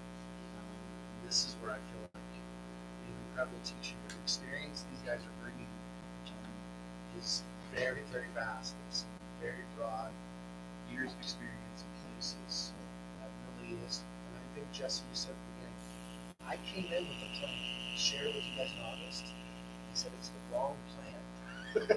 And it out, and so I've got to bring forward what they really believe is the best way to step forward in developing that culture and pedagogy. So I just want to add that part of my perspective to the team's voice, and I deeply appreciate that they've come and shared their opinion. I guess I had a question for you, Yeah. Dr. Blackburn, in terms of, I'm clearly hearing a need, I'm clearly hearing a want from the teachers, which is important. But I'm also hearing that this is an enormous undertaking from board members, from teachers. And have you thought about maybe having this person just focus on the high school, or just focus on, English or social sciences or STEM, or, it does seem like I'm a little concerned if they try to do everything, it might just be a failure. I think that's why, for me, the other thing that's been asked for over a decade from principals, with what they've heard, is department heads. I think it's got to be both. So you got to support them. You've got to have those teacher volunteers, the ones that want to do a little extra, and you've got to put a little money in a stipend, some sort of hourly rate, gather their boots on the ground input, and you got to have a sense maker. It's the sense maker we never had, that boots on the ground sense maker. In terms of how many years will it take you to do this, here's the other part of my career. I've been trying in this district to get that guaranteed valuable curriculum for over a decade. It's still not there. I'm kind of at the point of I can't wait anymore and be patient anymore, because I think it hurts our kids. So I'm like, we gotta grab the bull by the horns, and we've got everything else in order. And if we get 60% of the way through it, and we realize, wow, we just didn't get secondary literacy, we just really didn't get primary math. Okay, I can come back and with a really clear plan in year 2 or year 3 and say, here's how we're going to do the gaps. Right? I can figure out that way. Right now, it's so big. I'm coming with these generic plans that are aspirational. You've got to break it down into something we can start to have small pieces and say, in place, success, gap, not working. So many of us can come up with a way to tackle what's remaining, but right now it's this ambiguous kind of amoeba thing. I feel strong from a visionary standpoint. We got to get past that and jump in and deep in. And what's different now between 3 years ago is we didn't have teachers saying let's jump in. Teachers are saying let's jump in. What are we waiting for? So for me, readiness is a huge piece in developing the system. So I would think those are some things to extend into that. I'm not going to belittle the size of it. And I also am excited to have an assistant superintendent. When I sat in that role, I had 9 months, I didn't have 12. I would spend half my time trying to do special ed or a child fund, right? Months of our life trying to, this person's not going to have it. I think they can do the system, and I think this will give us the capacity to get us in a place where we can see how close we are to work. It may flip quick, if not, then we can map it out over 2 or 3 years in a way that taxpayers can say, I can see exactly how my dollar is going there, and teachers can say, I can see exactly how this person's meeting my expectations, so we can replicate what's happening with early childhood center. With those staff, because it is changing their perspective. It's what Lindsay shares, what Teresa shares, it's what Dawn shares, and me changing their perspective of their effectiveness they feel in their job, which is important to us, and that's what we're passionate for. So, long answer, it's huge. But we got to get past huge and tackle it. Yeah, I mean, I'm okay with huge, but so what I'm hearing is sort of 7 and 8 in our recommended operations. They're kind of good. For me, they go hand in hand. Yep. Because I think either one doesn't do the other one. I've seen the department heads. I've seen those people when the personality passes, the document that started passes, and I've seen it fade. And I haven't seen us create that sustainability that goes beyond personalities. So I would say pretty good. So I would just have one more thing to say. Yeah. I've always been very leery of being administrative heavy. And I'm feeling like we have superintendent, assistant superintendent, we have principals and assistant principals. We now have an assistant, I'm not going to throw those words in your face, but an assistant to the assistant. to, Yeah. right? So I just, is there another way we could work this without hiring a whole new administrator? And I know you all have your hands full also, but again, we're adding another administrator.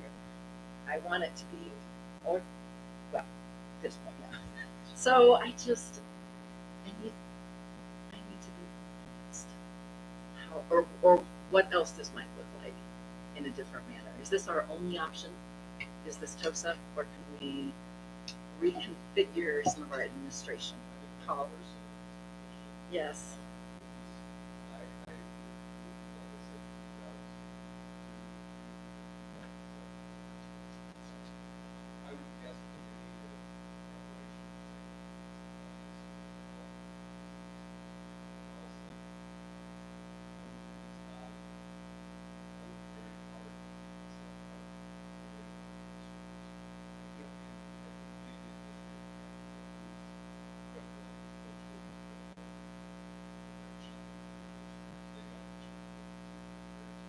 Good answer. Yeah.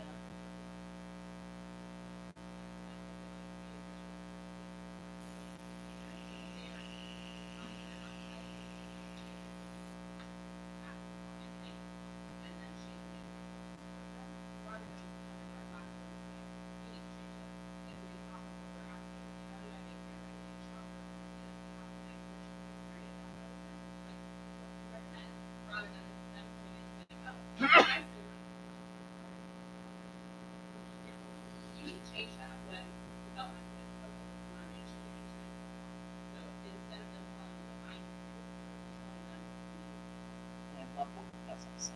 And I think too, if funding, it's all up in the air. If this were only a one-year position, would it be valuable? Not, I know you don't have an answer. I'm just thinking, Okay. I want to say, so I've heard a lot of testimonial evidence that I cannot disagree with. I do agree with it. My question is, looking away from the testimonial part, but toward like the problem, like an objective problem that can be fixed and measured that it has been fixed. What are those problems that we could, after 4 years of a TOSA, be able to evaluate and say, man alive? Not that everybody's happier, but like what in black and white is better? Anybody?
Jody. Are these comments different than what we're gonna say at 5C or action items? This is your chance to ask questions. You can ask questions with staff Right, to the here. presenter, Yes, not necessarily the discussion within my peers and let them decide. correct. Yeah, save your Okay, I'll comments for take that my, stuff. I'll take my advice. Yes, ma'am. Anything else? So 5C. Maybe I'll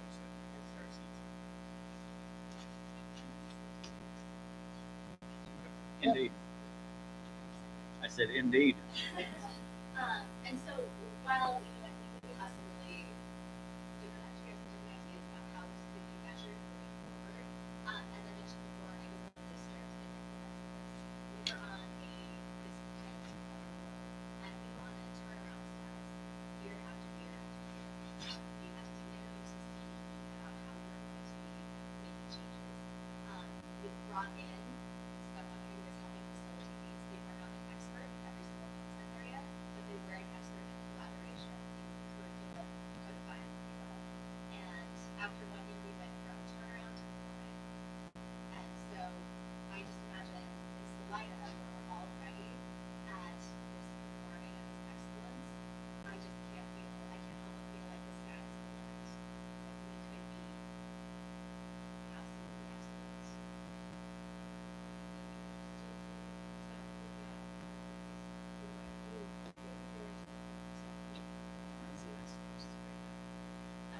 But I think it might be interesting to look and see when we make a commitment to classroom teacher development and equity and all these things we're talking about. It would be interesting to see how our hires look. Like, how do you guys look at these in innovation? Are we moving kids out of education and making faster? Are we having consistently higher rate on those other ends? Because like I said,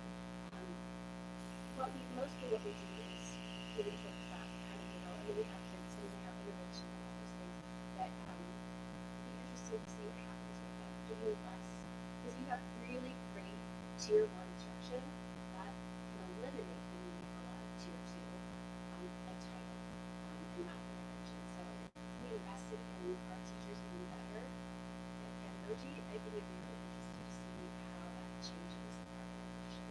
In these departments. I love them all. We love everybody. Thank you. I think that would be a really interesting dive. Okay, we'll save more comments for 5C conversation. I will say my comments from now will be there's a few of us that are still probably looking some wins from our time serving on CBT that are on the board, and this is like complete 180 from the conversation we've been having the last few years with staff, and a much more positive outlook and student oriented and staff development, growth oriented and focused. So welcoming fresh air. Really appreciate it. Really appreciate you guys coming in and sharing with us your passion for this role. I would say probably in my maybe I should say this for later, but my thought always goes back to my standard of I didn't think about bringing CMC into the district. David showed up at a meeting with this woman from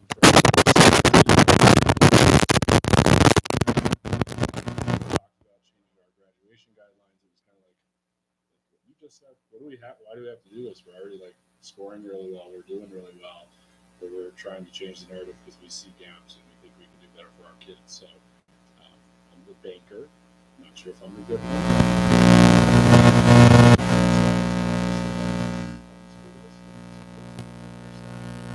Leadership is saying this is what we need. And that definition of insanity is doing the same thing over and over, which then tends to be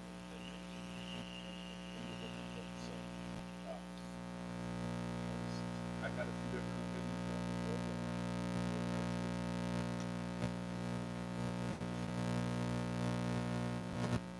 Lining it up with academia, but I think this would be a great thing. It may not be money.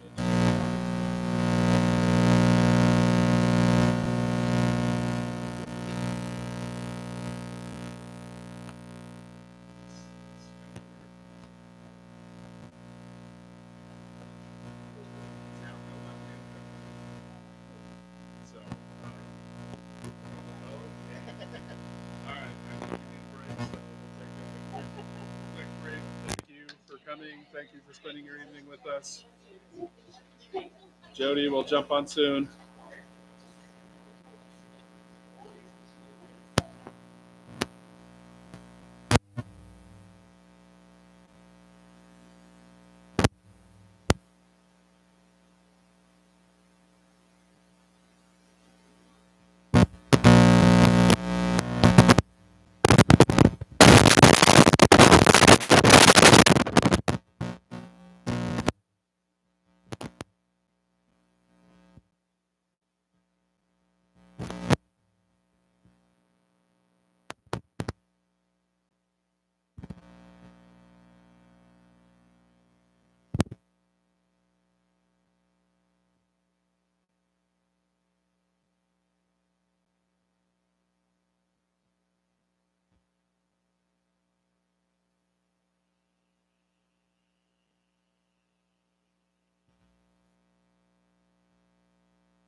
I have no idea where we are in the meeting. I think we're still in district reports. You are. That's right. We're back to the financial update, which cleared the room.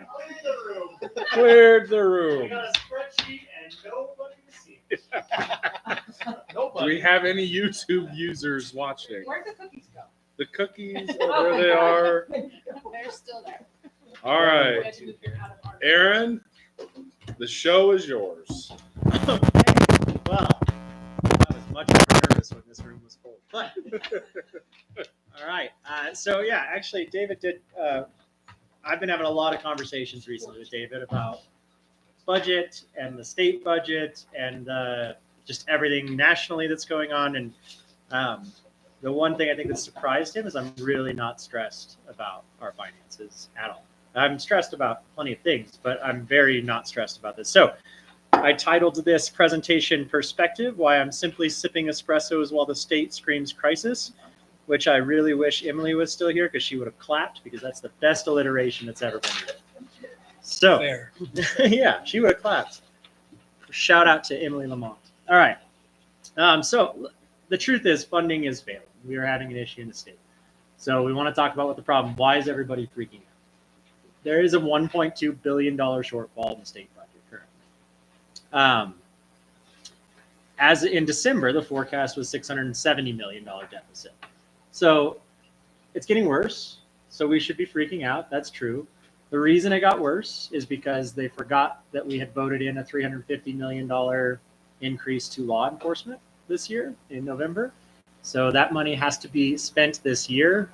We voted that in as citizens.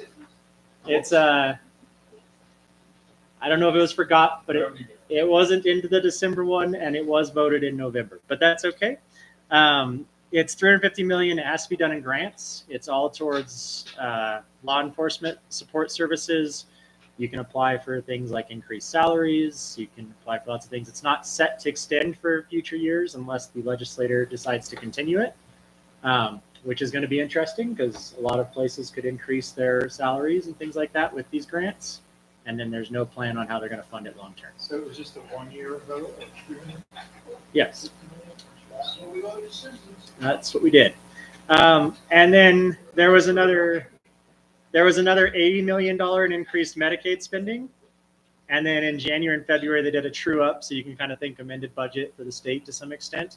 And there's another 80 million. So there's 160 million there. So that's how we get to that $1.2 billion in a shortfall. Also, I'm just realizing, Jody, I had a printed copy. Do you have this or can you see it? Okay. Yes, David got to me about 2.5 seconds after he started. Okay, perfect. You didn't miss much. And then the last point is just that, like in the past few elections in the state of Colorado, we keep doing this. We keep passing things where we pass expenditures, but we don't pass. We get to pass expenditures, but we don't have a revenue source that's going to pay for it. So we have passed UPK, we have passed free food, we have now passed this $350 million for law enforcement, and we do not have a continuous revenue stream that's identified when voters go to the polls. So just something that you might consider as you start talking to your constituents. We should make sure that we actually have revenue streams when we vote these things in. But the legislator's going to deal with it. It's not good, though, because you have to think that the state's expenditures are directly tied to our revenue. And the state does have to balance its budget. So there's reason people are freaking out. It's justifiable reason. We're at a $1.2 billion shortfall. They have to find places to cut. So they put some potential solutions on education. So you go to page 3 here. There's kind of 3 that are on the table right now, all of which are going to cut funding in some capacity to K-12 education. The governor came out and he suggested that we remove averaging. So the way our formula currently works is we're paid per pupil, but our per pupil count is averaged. All good. Our per pupil count is averaged over a time period of 4 to 5 years. And then that's the pupil count that we actually get funded for. The governor basically looked at October counts across the state and said, we can put the new formula into place, but we could just get rid of that averaging and just pay you for how many students you have. And that's going to cut $150 million off the budget because we're actually paying for more students than are currently existing in Colorado if you just go per pupil. because we're averaging and total enrollment across the state has declined. And so we're paying for more students than are currently here. The reason you average, though, and the reason they've done it forever, is because then you don't have these big swings. If you lose 100 kids from one year to the next, you don't lose $1 million. So that's why they've had averaging in the past. The governor has basically said, hey, why are we paying people for empty seats? You know, for small districts like us, Buena Vista, Leadville, it does minimize the pain because you don't suddenly have to figure out $1 million shortfall. You can ease into that over 4 to 5 years. But it's his thought. It would cut 150 million off. I personally support it. I'm in the minority of school leaders who support it, but I do support it. And I'll kind of get to why that is. But 2/3 of the districts would see a revenue decrease if he does that, because 2/3 of the district have declining enrollment from last year to this year alone. And so they will see a revenue decrease. Another option was to delay the new formula. So they passed Formula 14, funding State Bill 1448, which is the new funding formula, which increases per pupil funding. So they could just delay the new formula, move it back a couple years, and keep the current formula as is. And that's one option. I think that's probably the least likely option, because doing that would go back on basically everything they've told the voters and everything they've told school districts. Case is pushing hard against it legally. I think they would struggle to get that through, but it is a possibility. That's where we'd see the least increase. However, we'd still see an increase because we've been growing on average every year for 5 years. So we would still see an increase from that. Or they could take the averaging and they could come to some agreement where they say, okay, we're not going to get rid of averaging, but we're not going to average over 5 years. We're going to average over 2 or 3 years instead, and try to minimize the pain, but also have the state take on some of that pain. In all 3 of those situations, we end up with more money. We end up with slightly different amounts of more money, but we end up with more money in all 3 of those situations. And so, again, we're in the minority across the state, and I think that's important. If you go to the next slide, like, is this reasonable concern? Is there a reason everybody's freaking out? Yes, of course there is. So I put together BV, Lake County, Fremont RE2, which is actually, it's not Canyon City, but it's Fremont County, Cotopaxi, Park County, and Alamosa, because these are our closest neighbors. And then Fremont, that's not Canyon City, is the closest in size to us, and they're actually on your salary comparison chart. So I figured it was a good one to pull into the list.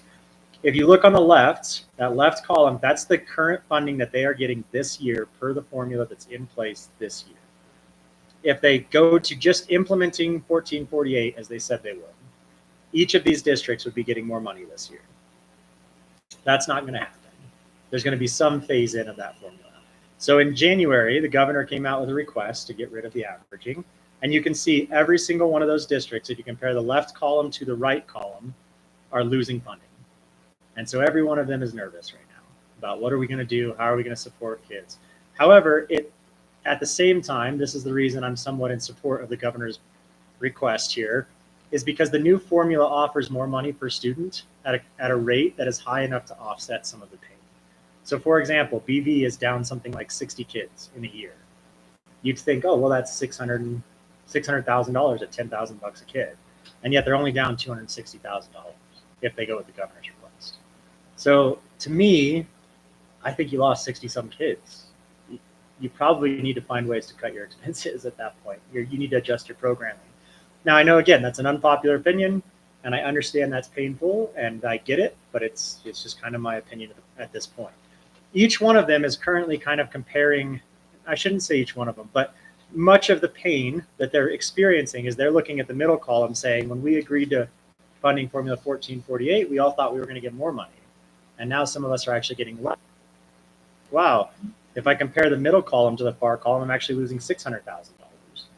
But I never actually had the middle column yet. So it's kind of an interesting deal. There's a lot of people in the state arguing about it. But if you look at the bottom line, we are one of the few districts in the state who are in this situation. This year, from the state formula, we're getting $14,400,000. If they implemented 1448 with the rollout period that they have, we'd increase to $15,269,000. If the governor took his request and they got rid of averaging, we'd be at $15 million. And that's because of a rollout period that they have in place for 1448. So it's only increasing by a certain amount over time, basically. So that's why there's no change for us in those two scenarios. Either scenario that they would go with there would actually we gain about $800,000 according to their initial request. And that's while cutting the state budget $150 million. So again, it doesn't impact us the way that it does everybody else. But I do think it's justifiable concern for a lot of districts in the state. If you go to the next slide, this is slide 5. This is some comparisons that Jim put together for us that show student count over time periods. And I just want to highlight, if you look at the last 4 columns, the top 5 are our BOCES districts. So the top 5 lines is us, Lake, Buena Vista, Park, and Cotopaxi. Those are the BOCES districts. If you look at the 5-year counts, we're the only district that grew in this area in 5 years. If you just look at the 1-year counts, this is October counts, we're the only district that grew last year. Every other district changed. And so you can see why there's stress and fear here. There's a lot of declining enrollment across the state, even in our area. We're the only one growing. So a lot of other people are not experiencing this same conversation that we get to have right now. In fact, they're trying to figure out how they're going to cut their budget. But it's, okay, so how do we compare to other districts across the state? So we took a bunch of other mountain districts that we know of, that we compare ourselves to, or that people have asked us to compare ourselves to. And again, you're going to look at the 5-year count. And with all of these districts, we're the only one that has grown in total in 5 years. If you take the 1-year count, there's actually a couple districts that grew from last year to this year, but only a couple. It's pretty minimal. And percentage-wise, we're the highest growth. The thing that I think is interesting, one of the reasons I support the governor's request so much is because of this last one, Durango. And again, this is a public meeting, so I'll probably have people that are frustrated with me. But Durango made an intentional move to cut their online programming, I believe, and they knew that was going to cut about 770 kids out of their school district. They made that decision. If the governor's request goes through, or if 1448 goes through, or the current funding formula goes through, they get to average that decrease. Even though they made the conscious decision to cut those kids out of their system, they get to average that over years. And so they actually see, in the case of, if the governor's request goes through, they only lose something like $400,000.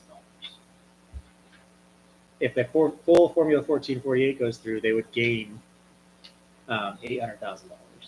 And so again, I'm not, the fear that people are having is that they're taking $150 million worth of promised money out of K-12 education in Colorado. And I agree with that. That's a problem. I would like to see that $150 million stay.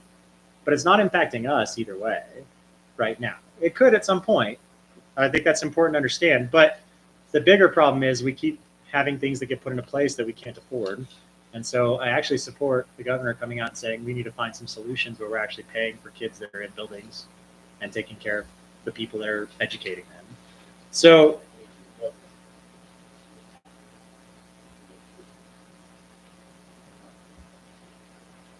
right. Yeah. Pay you more, but not pay for grocery. The hard part is there's districts in the state, small districts in the state, right? There's one, for example, that I was looking at with David, that with the averaging system next year is set to get, so under the current formula and formula 1448 with the averaging, they're set to get about $2.5 million. This year they had 27 kids enrolled in their school district. So they're getting about $100,000 a kid under the current formula. Well, we get $10,000 to $11,000 a kid. So frankly, I would love to see the 150 million stay in the state and in K through 12 education. Like, I can get behind that. But I can also very much see why the governor's like, why would I pay that when the money could go to another district that actually has kids? So, and in either case, it doesn't affect us greatly. So the next page, I just put why us, and I think this is the most important part. I break it down into 3 things. Our staff. We've worked hard. I think David has worked really hard. Will has worked really hard in HR to develop a quality staff. We're continuing to try to find ways to develop a quality staff, from hourly supports to the administration of the board. The goal is to bring student learning. We share one mission, which is every student by name, by need. We have appropriate supports. Our SPED programming is robust. It's our TOSA support in our deans has been working out exceptionally well. We are able to meet every student where we need to. And we have appropriate student to teacher ratios for individual learning and for group learning. So an example about that is we have roughly 24 kids per class. In fact, I think tonight in the I policies, I don't know the exact policy number, I believe it's I, there's a class, what's that? IBB, there's a class size policy. And a lot of people have asked me, well, how are other districts paying people so much more? And if you research it, a lot of districts in the Front Range have 32 kids in a class, whereas we average more like 24. That's 8 kids in every classroom. Just for context, if you took one teacher out of every grade level at the elementary school, you save about $70,000, and you could divide their kids into the other classes and have the same class size that they have in Denver, which I think none of us want to do, and I don't think the teachers want that to happen from everything I've heard. But you'd be able to put $20,000 in each of their pockets and still retain a profit on that. So it's amazing that the Front Range is not paying them substantially more, actually. That's just my thought. We have really good programming. We have a robust set both in education and activities, which means there's opportunities for people to get involved, kids to engage, to perform and understand different passions. And then I tried to go through my vision of working with the district, what I've seen. We talked about ECC. We have certified teachers at ECC, which no one else has. We're leading the charge on that, and largely that's it.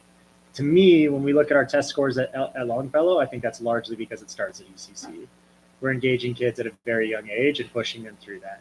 Then they get to elementary school. We have amazing early intervention programs. We have really good, I don't know if it's curriculum, you have good resources there and really good engagement on the teams. And all of a sudden you see the growth scores, you see the achievement scores through the roof.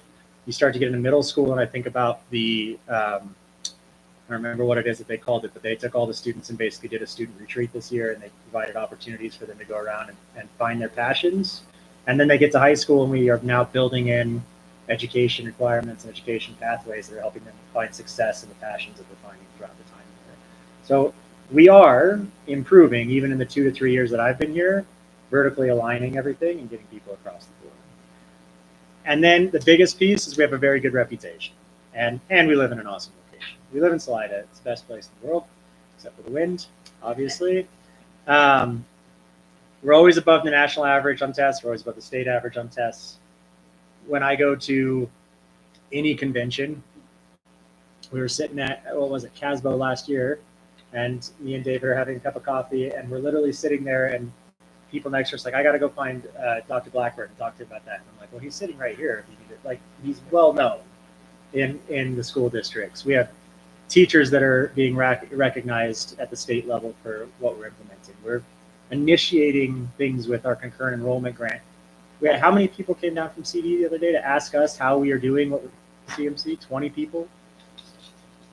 Yeah, from the Department of Education, Department of Work-Based Learning.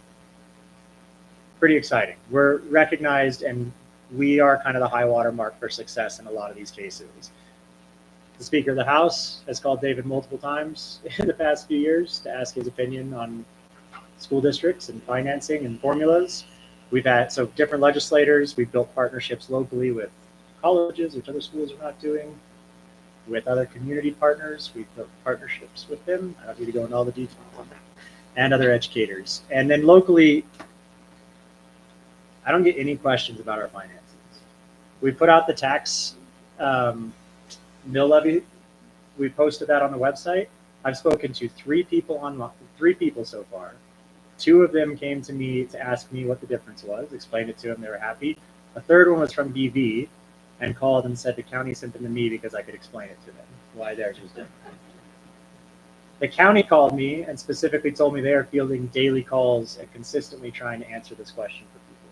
So they're calling the county, but they're not calling us. They trust us that we have our house in order. And for the most part, we do. We haven't had any issues. We haven't been seeing massive debts in a long time. So our reputation is huge. And to me, our reputation and our ability to grow that reputation, become even better, leads to more dollars. If you think of it as a business, the more kids we get, the more money we get, the more we can invest in it. So our reputation, to me, is our number one thing. So to me, seeing this tonight, hearing our teachers, Joe, what you said at the end is like we're having different conversations than we've had over the past 2 years. our reputation has changed pretty dramatically. So the next slide is just something that I was thinking about today. Socrates, regard your good name as the richest jewel you can possibly be possessed of. It speaks to our reputation, and we're in a good point, but I actually think we need to push our reputation even further. I think we can do better. I really do. And so I'm going to talk a little bit about the finances. I'm going to talk a little bit about what we discussed earlier on the operational wish list.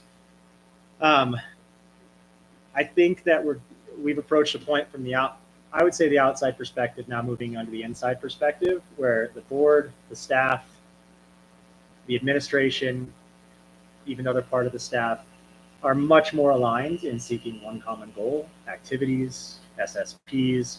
I think we're seeing a lot greater alignment. We're seeing more people come to the table and say, this is what I want. This is what I need to be successful, to make the district successful, to make my students successful. All the way to our classified staff, we're seeing buy-in from many of them in the mission. Look at their lunchroom and go watch your custodial staff or your maintenance staff. Like, there's a lot of buy-in here. And so it leads to the question of, why would I recommend $1 million change in our operational wish list? And I think, Ben, you asked a fair question earlier, like, what are we getting out of negotiating with these things? What are we getting out of $1 million? I want to be fiscally conservative. There's a lot of fear in the air, and I get that. Right now, the best number I have for you is we're going to get 800,000 more, no matter what they decide. They could change that easily. They could put the BS factor in the next 3 weeks. We might see something that drastically changes it. But right now, we're looking at getting roughly $800,000 more. And I hate this sheet for what it's worth. It's important that you all get this and that you get to see the numbers on this and that you get to put a dollar amount to it. But it only represents the best information I can give you. So steps and levels, $188,000. Yes, except for one person just left their job and we hired somebody at a master's 15, or paying them less than we're paying the person who left their job, who retired. So, okay, steps and levels, yes, but this doesn't capture any of the savings that we're going to see from those types of situations at the end of the year. And so this total 990, when I bring you the budget, it's not going to be $1 million change if you approved all of these things. It's going to be less than this number. It's hard to give you an exact number, but it stresses me out to give you that sometimes because I think that that's not incorporated. So to me, the biggest pieces are, if you look at the next one, this is our salary comparison sheet. Next slide. Again, I took out the individuals on some of these. You all have done an excellent job at pushing the market. Everybody in your district is taken care of above market, which is the other 12 districts that we compare ourselves to, which are all based upon pupil count. 13 because BV is also there, even though they're not in pupil count. That's because that's how we get our revenue.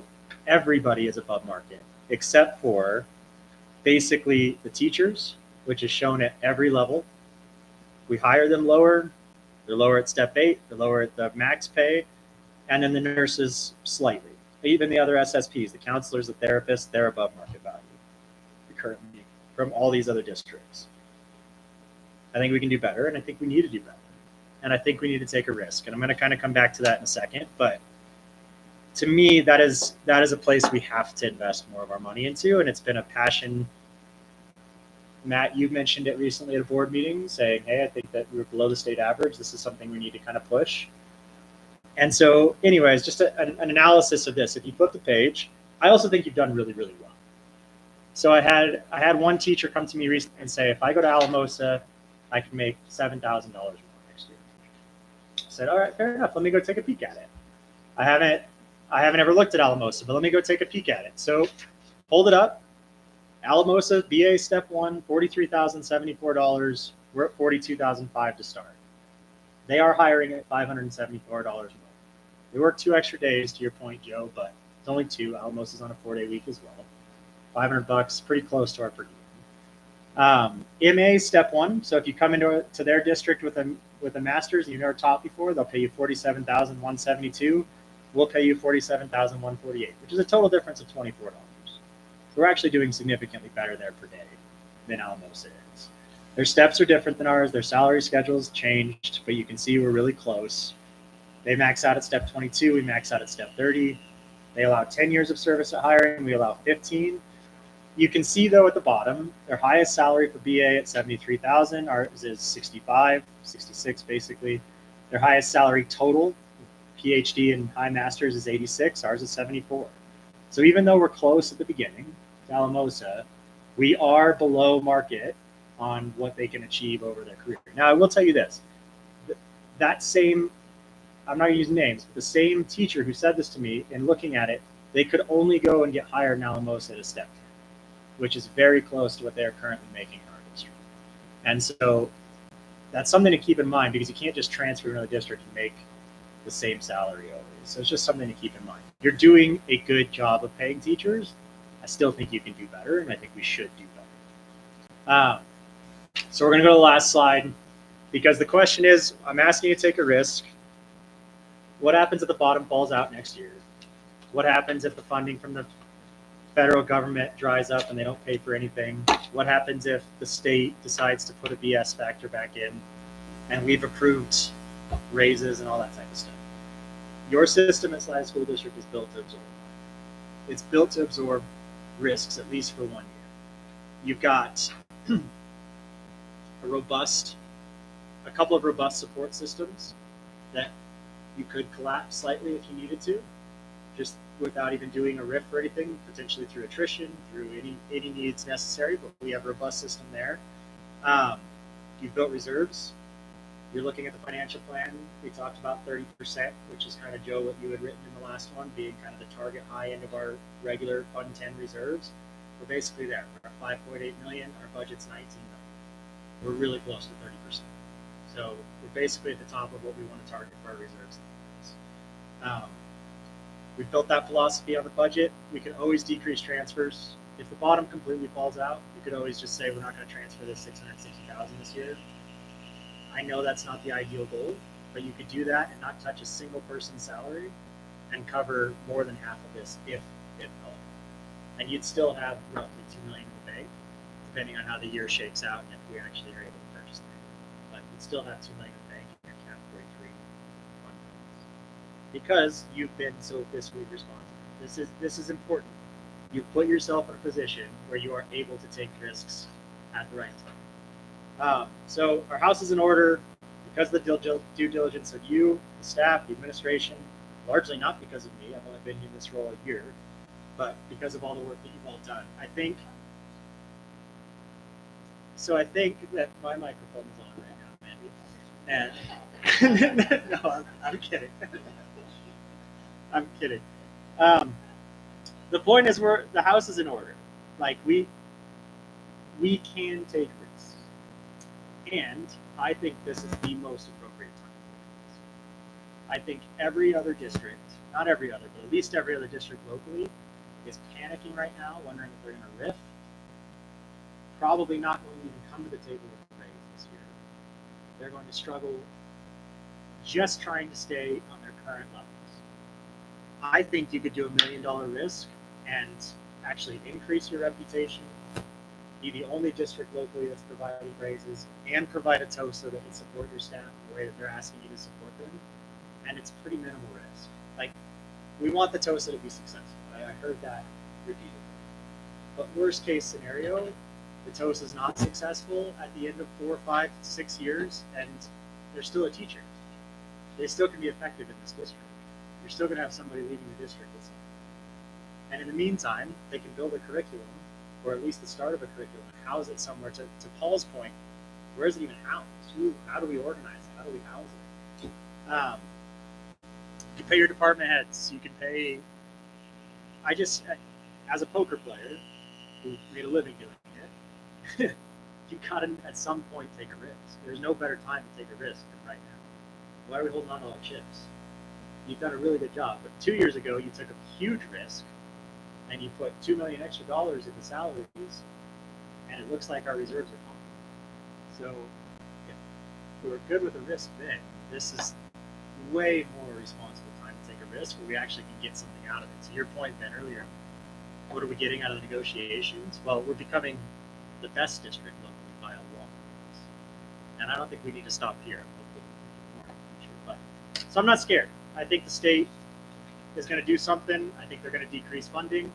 I think they're going to decrease funding to roads, and I think they're going to decrease funding to healthcare, and I think they're going to decrease funding to schools and the police force and the fire departments, etc. And we're going to get hit with some of it. And yet, out of everyone in the state, we're positioned to do better than almost everyone. So, thank you for putting us in that position. And if you want my honest recommendation, is sign the check, take the risk. There's almost no real risk involved here because worst case scenario, we're fine, and in a year we resolve the issue. So, and I think you're going to get a better budget. That's why I don't like giving this to you now, because I think when I can actually look at some of the expenditure, see who's leaving and stuff like that, it's not going to be enough. It's going to be a lower risk. You're going to get better support, and you're going to get raises. You're going to get insurance improvements, steps. You can decide what that's worth. I'm telling you, that's worth. And it cut us $1 million in the next 2 years. So.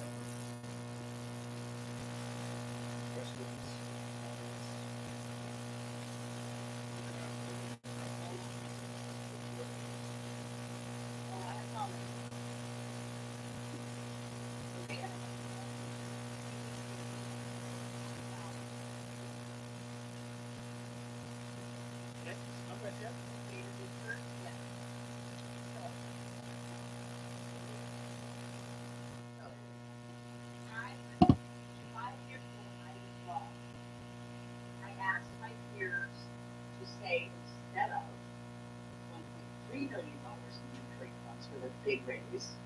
I mean, instead of 1.5, I was wrong to do it.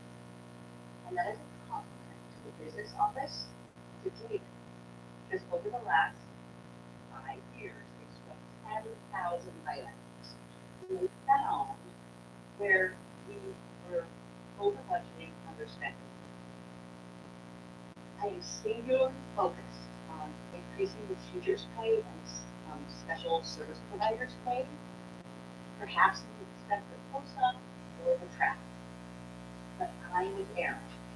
I recognize there's a risk. Everyone around us is losing students. That's 12 teachers that we need. I recognize that Aaron is over budgeting for this recurring fund, but younger people are coming in, and higher people are coming out. But remember that we have a buffer, and if we factor in 10% of our students who are out of districts. So we bring in students even for years. I really want to increase these pay. I really want to do special levels. Aaron is so helpful in holding my hand in these videos. Thank you, Socrates and M&M. Explaining how we can do this. Ruth Bader Ginsburg became more progressive as the Supreme Court got more conservative. And I understand how she's doing this. She did this because that's what's happened to me financially. It's taken 5 years, and the business office and David have done it. We can put this $1 million in recurring funds. Thank you, Aaron.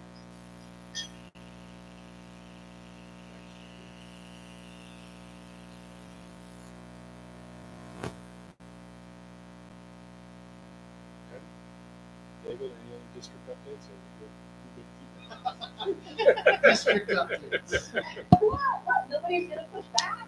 We're not even voting on it tonight. Look, you get there. I was like, come on, you gotta give a little So bit. Jody, Jody, which one are you? Oh, I was wondering if you were Ruth Bader Ginsburg in the story or Eminem. Yes. Well, so I'm not against increasing base pay so much now, but I wonder about the premise of the argument that it needs to be at 50,000. It seems arbitrarily round number. I think what I would feel more gooder about is knowing what the line has been, or if we're going to compare ourselves to other districts, how fast have other districts increased their rate versus ours. And well, those are the things I'd like to know. And also, I think it's unfair that as part of this premise, we are comparing ourselves with other districts, and we're hearing about other districts that have 30 or 40% more kids in their class, and kids in the class is a direct influence of what we get to pay the teachers. So if we're going to have a direct comparison with finances, we need to have a direct comparison with how many kids they have in the class and how many days they work. And I don't know, apparently the value of being in Salida, I know our housing is awful for everybody, but the other parts of Salida that are immeasurable, we can't apply, I guess. But the other two things we can. Does that sound fair that we get to be judged on our base pay, but we do not get to judge them on how many kids they have in their class? No, I think they're, to me, Ben, they're fair points. Number of days in the contracts. I do see a community value and a district value for class size. Even David alluded to it earlier. Paras and things. Do you want more pay or do you want some more? I know that's not an easy answer to give because they want both, especially when we prefer both. But no, I agree with you. Continuing to put money into base pay is important to me, but I also think there's different other things that should be out there measuring. Like, that means, again, this is somewhat of a community value, but maybe that means that our class size is going to or maybe we don't have that additional parent or this additional person, or maybe your contract got extended by a week or something like that. I don't know what they would do in those additional days. Necessarily my role, but those are the kinds of things that continue to put money into base pay that I do think is important for us to consider the support components and then what additional components are we getting, because it's hard to, it is great to have some comparative data, but nothing is in apples to apples.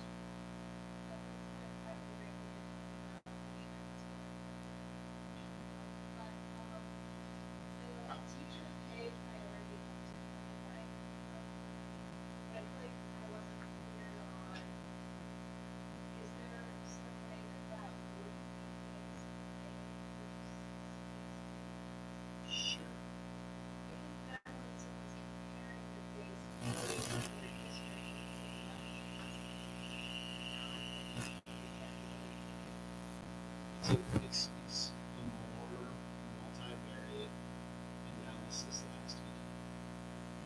And that's why a lot of times we'll go down per diem, because that strips all that out. Obviously, if you're looking at calendars, people don't like that space. That's one of most businesses do that. Up here in the screen, I pulled something like the analysis we were doing. I know you don't have some I can share with you. Districts on the left, districts for size, districts.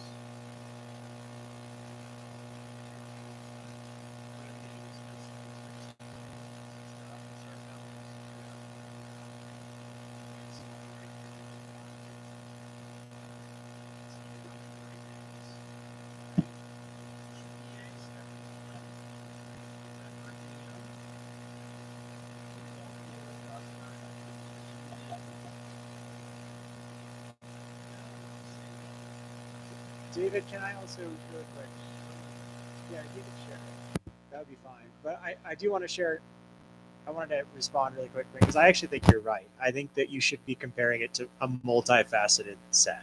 So I don't think it should be not days or not class size, but we're comparing it just to people count. I think we should try to do the best we can. So like when you look at the slide on Alamosa, we're right with them at starting pay. We're $600 behind per step, but they also have a condensed step. So how do you even compare it? I think what you have to do is you have to take as much information as you can, distill it, and then say, what's the best that we can do regardless?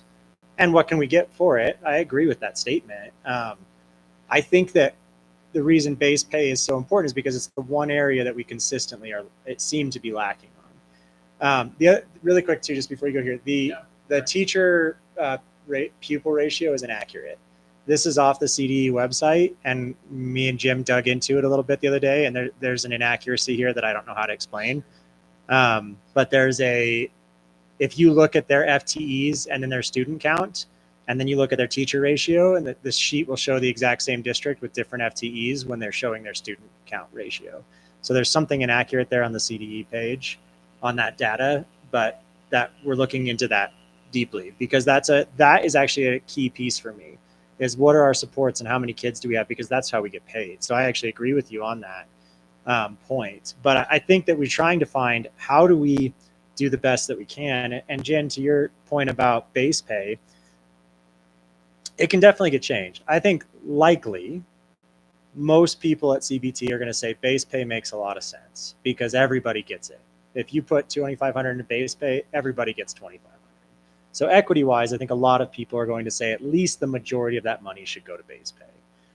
There is an argument that, okay, what if we put $1,500 into base pay and we put this extra $1,000 worth into steps and made steps $200 more? And that would put us above Alamosa, for example, at our base pay, but also increase to where after you've been here for 16, 17 years, we're closer to them at that point as well. Because if we just put $2,500 in the base pay, we're just going to get $2,500 closer, but you'll actually see that they grow more substantially as they go. So there's an argument to be made there. I think it's easy to do the base pay. It affects everybody. So that's where but if they want me to run numbers and look at the salary schedule and adjust it to try to get our averages up, but not overspend, I'm happy to do that. So there's a way that they could look at that and try to do both. But I think the interest that we shared at CBT was base pay is our number one priority because it's the thing that we're most often compared to, and it's the thing that everybody gets and is pretty equitable. But they might argue that some of the tenured people it's not as equitable because they get a lower percentage raise and things like that. So there is that potential, although they also all get steps. But I think there's a high likelihood that most of them would want to put the majority of that money into the base. But I don't want to speak for them. I just think that that's where it'll probably head. Yeah, I just struggle with base pay is the priority, base pay is the issue, and then we don't want to invest in base pay. And nobody's necessarily said that. It's No. just the question of, is it theoretical possible? Yes. And I can't speak on behalf of CBT. Make sure space for them to enter into it the way they want to enter into it. But Yeah. we got to start a budget with how much money can we invest. This is a simple way to do it. The other reason 2,500, you got to find goals. Like 50,000 is arbitrary. Yep, made it. I can communicate it. I can dream with it. And I can say, Aaron, tell me how I can get there. You can go, well, I can only get you to 49.5. Okay, well, now I can start to figure it out. So it's that piece. It's arbitrary. Here's another thing, though. If you put 2,500 in the base with these districts and you look at it from a per D, at the bachelor's level, it puts you on top. At the master's level, it puts you on top. So do I need 3,000 more? No. I need 2,500. It puts me on top. I think also, though, when you're talking about comparison, Mm-hmm. if you're a new teacher and you're looking to move, you have to look at price of, your cost of living. So to rent here, to buy a house here, so we have to have that higher base pay because you have to live here. So yeah, Alamosa we compare with, but it's way cheaper to live in Alamosa than in Salida. So this has got to ask me. Yep. And another interesting comparison. Bayfield. I can't see it. What's Aspen? It's at the back. This is the summative sheet. There's thousands of cells behind this data set. Yeah, and you make a really good point, though, because in the comparison of Alamosa, just as a really good example, I think I have to look back at my slides. I think it's 24 million that Alamosa is getting in funding. Is that correct? Yeah, 24 million. 4 million of that's coming from local revenue. Everything else is coming from the state share. So for context, they're getting double the amount for their pupil funding, and we're triple taxing basically our local people because our property value is so high. So to that point, comparing ourselves to Alamosa, that 43,000 goes substantially further in Alamosa than it does in Salida. Now, that 43,000 also goes substantially less here, or less in Aspen than it does here. And Aspen, we're not that far off from Aspen at that point. So that's where the comparison is. How do we make There is no perfect comparison. And any number you want me to run, I can run and look it up, figure it out. Any number, any teacher wants me to, any classified staff, please send it to my office. I'm happy to run it for you. We have to find a starting point though. And to David's point, we have to find a budget. Like, where are we starting with the budget? How much money can I even take into CBT and say I'm comfortable doing this? The reason that I'm putting it on this sheet, which you've negotiated at different times in the past, is because I think you need to have say on how much money I can tell them that they have to play with. And so, because we're negotiating in the spring instead of negotiating in the fall in the past, where you've already built a budget and we're looking at the amended budget and so on and so forth. So we're trying to play a bit of a guessing game here for sure and trying to take money into it. But I need to have an idea of what you're comfortable with. If you're saying I'm not comfortable with this at all, then I can't take that money into it. Yeah, and I think that we get to 50,000 this year, we're just going to say, well, we're not paying the insurance interest.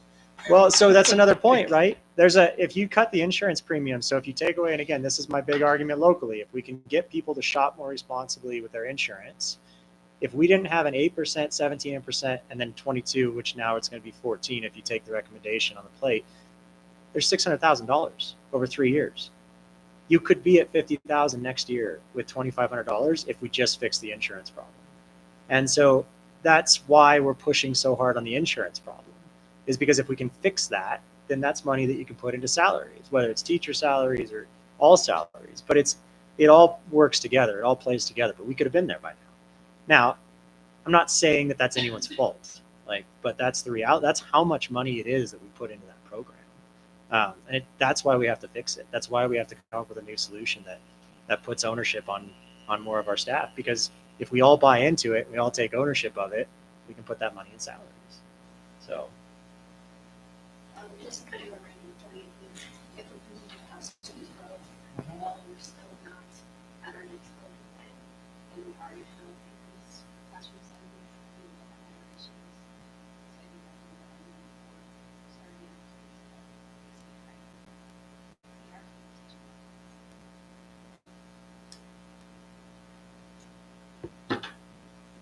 That was the district. and No more campus district reports. reports. We're done. Things Done. are going great. Sheets. Moving forward. Things are going great. Our house is in order. I'm really proud. Hiring is ahead of schedule. It's intense for people when they have gaps and everything else. We have more applicants than we have seen in 5-7 years at all positions. So there is a change in the workforce. Principals are having very hard conversations, as you would expect them to. They're doing their jobs in those HR spaces, which is connected to the hiring and all the evaluation, digging deep. And the part I'm excited is we're seeing now a conversation around pedagogy, curriculum instruction taking center stage. And that's a great district to work for, and you can get to that space. So I'm pretty damn excited in March, 2 or 3 months ahead of where I hoped. Here's my Stoney campus district reports. Beautiful. So, Moving on to consent agenda. Looking for a motion to approve the consent agenda. Good. There's a lot there because of the iVote. Looking for a second. Thank you. Just to be clear, the iBook, there's a chunk that we won't see again because it's in review and approved, but the other ones that need a little bit more love are in first reading, so we can dive into more details in future months. Plan is I be on first, second, third, and J start first next month. So that's the second, third, so all of it would be done by the end of this school year.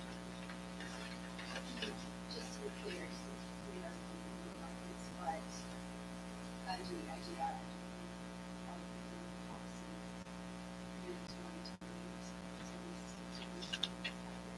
that'll be my plan. Yep. So in the fall, that's what Karen and I talked about. It's one of the set of policies, resources.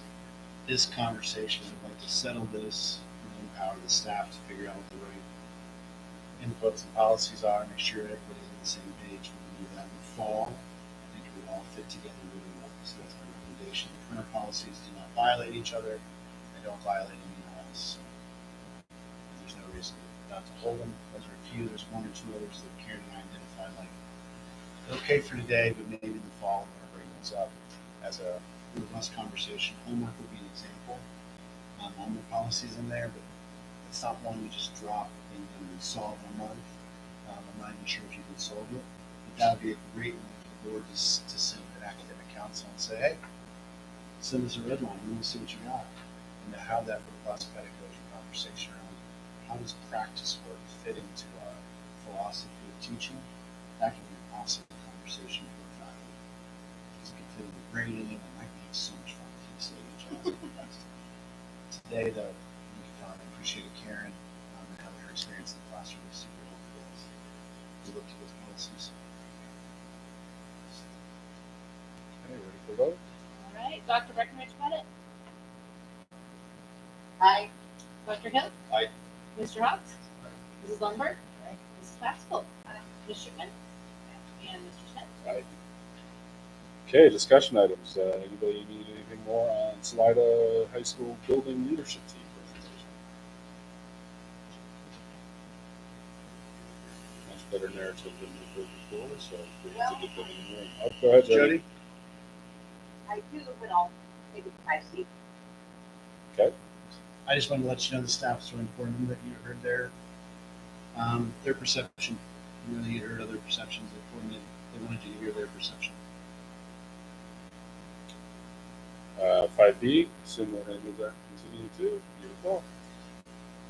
Discussion item 4C, sales contract for county land. We do have a little bit of a late addition here. Well, 6 years ago.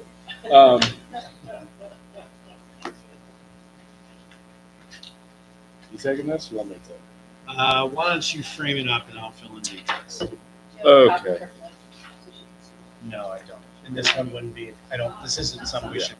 You want to pass? This is a sales contract. Okay. I promise you. Okay, so big picture framework. Really nothing has changed from the conversation that we had. I don't know how long ago. But after seeing that we weren't getting much movement at the middle to the latter part of last year, David, Karen, and I kind of just said, well, county's working their way through the land use code. They have the election and new commissioners coming. I believe somewhere in there they also let go of or lost their attorney, a few things like that. So basically, we kind of just put a pause on those conversations. We brought those conversations back to them in the last 30 days to say, hey, we're still ready to move forward. Thinking that we'd like to kind of continue down the path we were. However, we do have a few other options. I'll say it was a misunderstanding, and that's being polite, of the narrative we got back from the county, not thinking that we were wanting to proceed for some different reason. But we have worked to clear the air. Personally, I've spoken to both Commissioner Wood and Commissioner Armstrong. Both reiterated their desire to get this deal done and be able to move forward with it. Didn't really have much of an explanation other than, hey, let's just keep moving forward. Sorry, appreciate the grace and the time frame, things of that nature. I think the only main difference in the conversation that we had seemed to be challenging of a conversation and possibly financially not appropriate for us to consider a long-term kind of financing structure with the county. Just gets messy with municipality and the school district and everything else. As Aaron's said, and looking at different things with financials, we probably have more than sufficient cash on hand to kind of take care of the purchase outright. So that's kind of the new proposal, to take care of that, work through with them to kind of come back and say, hey, here's the 10 acres, here's the price per acre based on our IGA, and then conceptually, where does this go? How do we make this work? And easements and access, and our legal team, Kristen Edgar, has been working on this for a while. She's well suited to take care of that for us, but just kind of felt like the amount of monies we've saved, whether through interest or the impact fees or things of that nature, which we'd be paying for something like this anyway, makes a lot more sense to just use those funds now and then rebuild that fund versus kind of paying for it over a longer term and things of that nature. Same price. So The county was also I recall wanting to charge interest if we were gonna finance it. That was what's one of staff's suggestions. Commissioners were involved. Right. So that was the piece that became, this is getting a little bit too arduous. So that would take care of that. Just big cash, yeah. So, still the same kind of area property. Recently, town of Poncha has acquired their 30 acres really nearby. The sewer line extension agreement come into place, like the developers are working. The developer to an adjacent piece wants to have a conversation with us. Is there any talk about a rec district out That's not, town of Poncha is in planning. They've got to go through a planning conversation to discuss that. When we sit with the planners, they're very clear their only structure that they see forward is a collaborative structure. So for us, how can they and the school district work together to develop facilities, recreational and educational? Like how do two teams come together to leverage taxpayer dollars? So that's the only. They're trying to flesh out ideas like that. And that kind of So the town of Poncha is going to take the lead on the rec district piece, working with the county? I would say that the town of Poncha is taking their own rec district ideas forward with kind of that 30-acre parcel they acquired.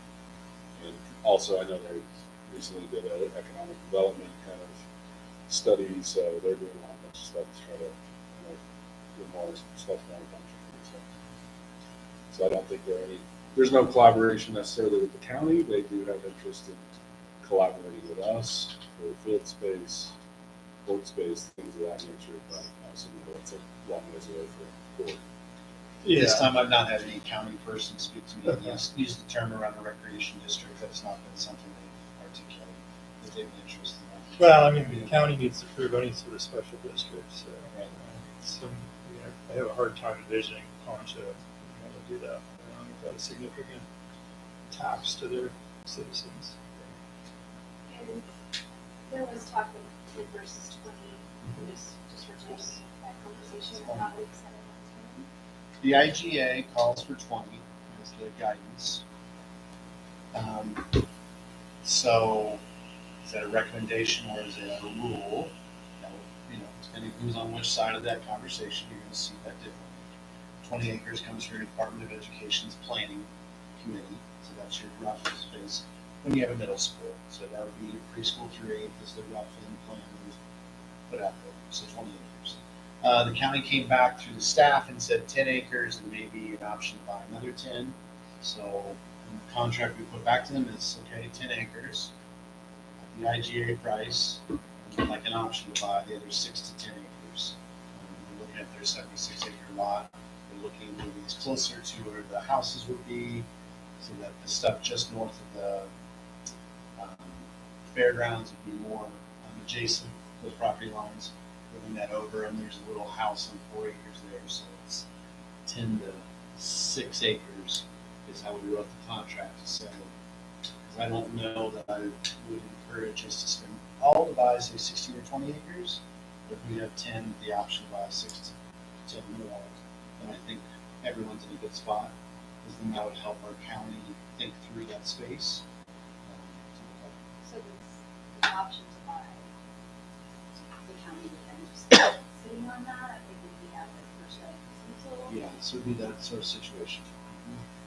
That's what an option to buy is. If it comes on, we get the option to buy that. And then how does the price compare to what that would sell for, say they were going to sell it? Is that a thing? It would be more than that. Yeah, Yes. I would say, I know the town of Poncha just bought 2 acres for $250,000-ish. So I think we are getting a fair price, but it's also well documented in our IGA price breakers. But the conversation we had was, well, last time we talked publicly, it was, don't like that the county would charge us. Many of you expressed a desire that they should be giving that. That's part of intergovernmental work. But you all definitely said at that price, it's not a bad deal. So we move forward. So that's why it's still the exact same thing. It's what the IGA we all signed to calls out. $47,000 an acre. Where is the option or right of first refusal in this? Don't know until I got it last night. I don't know if it's in this or if it's a separate MOU. Okay. I believe she noted that it would be a separate MOU.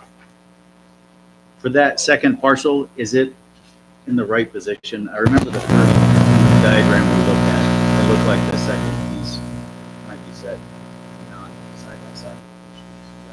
It would be, we would all have interest. I don't think it's a problem. The thing is we need to get past kind of talking about it and a little deeper into negotiating and then respond to your guys' offer. So that we have some real hard conversations versus some of the negatives.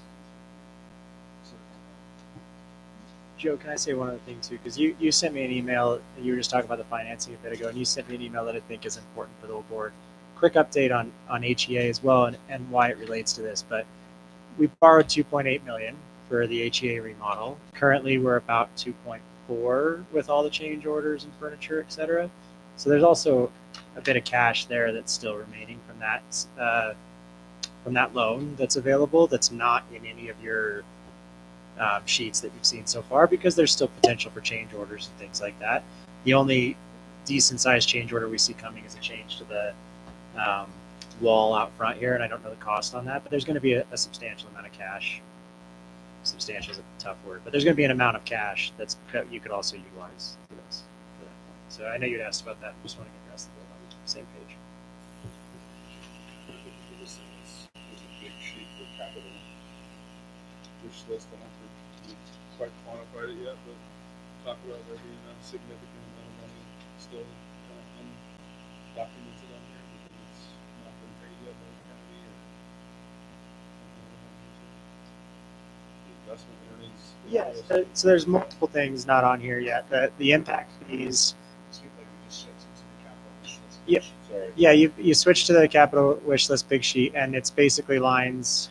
I believe it's like 11, 12, 13 is kind of what you're looking at there, Joe. So 11 is going to go up by a decent amount because that's basically where all the interest from Fund 43 accounts goes. So your CSAFE interest, that's Fund 43, your High Country Bank Fund 43 interest, all of that goes into this assigned because it's assigned to capital projects, but it's not assigned to any other category. So that's cash. And then impact fees, which is currently at 145, that typically is about 50,000 a year. We've brought in about 13 so far, but typically we get 2 big checks because like Salida pays in like installments quarterly. I don't know the exact detail. Brett was walking me through that the other day, but he said usually the bulk of theirs comes late in the year, and that seemed true when I was looking at Ivy. And then none of our interest has been recorded from our transfer. You're committing to transfer 75% of all of your interest over the capital, and none of that's in this figure. And it's substantially higher than that number, so I think it'll end up around the 200,000 mark. None of that's been put into this yet, so this number is going higher, and that cash will be available to you. On the option, I don't know if it's been negotiated yet or not, but if we could get an option to buy the same price, that's much better than a right of first refusal. That is what we want. Okay. To just say, this is our idea, government's all agreed to this pricing.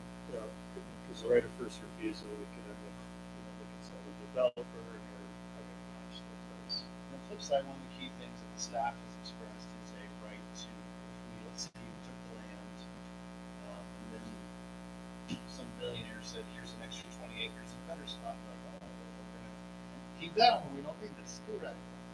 Where does that land go? They want to be clear that that land should come back to the county for county use. Which makes a lot of sense. So that resale piece, if we haven't put any property and developed it, would go back to the IGA.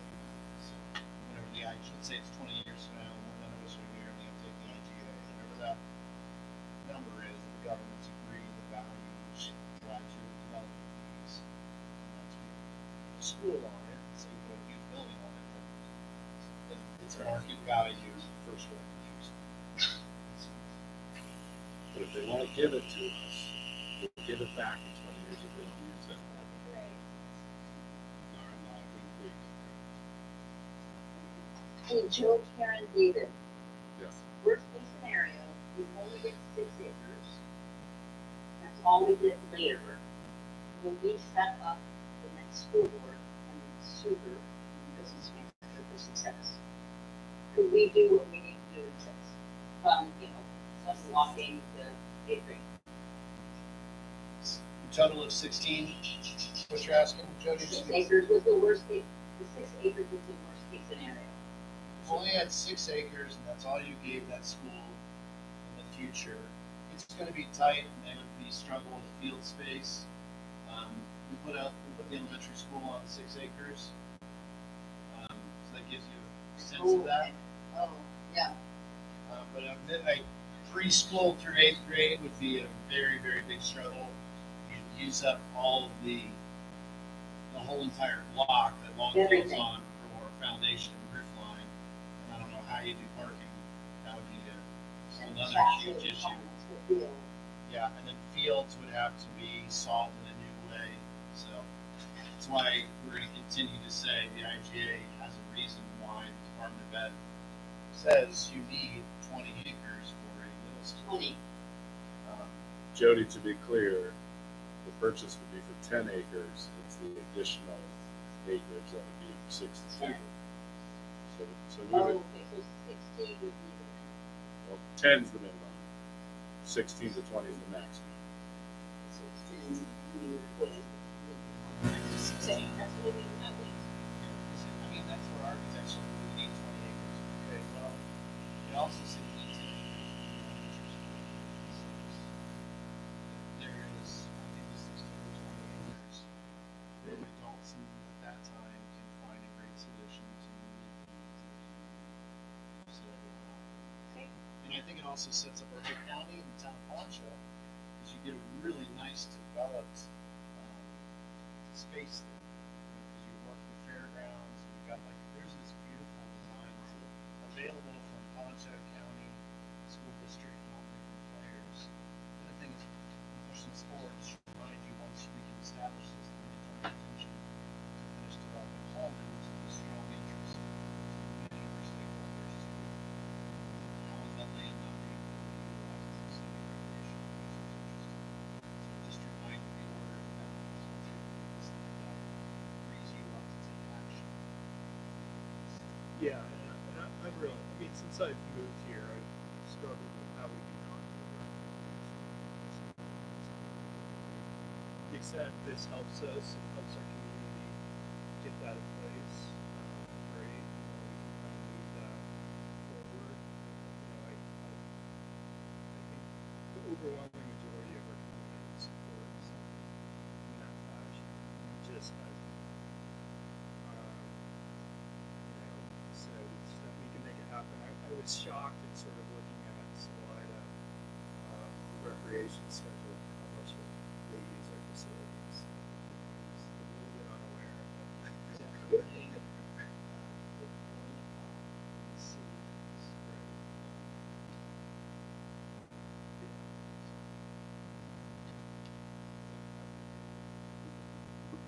Some of them range about 30,000 dollars, just so you're aware, is the number of just doing swapping for facilities. So it's around $30,000. It is actually. When the recreation director does what is the value of them adding like swimming and baseball park. And then what is the addition when we add gym space for all the different things and the back and forth when we try and put a value on that? That's hard.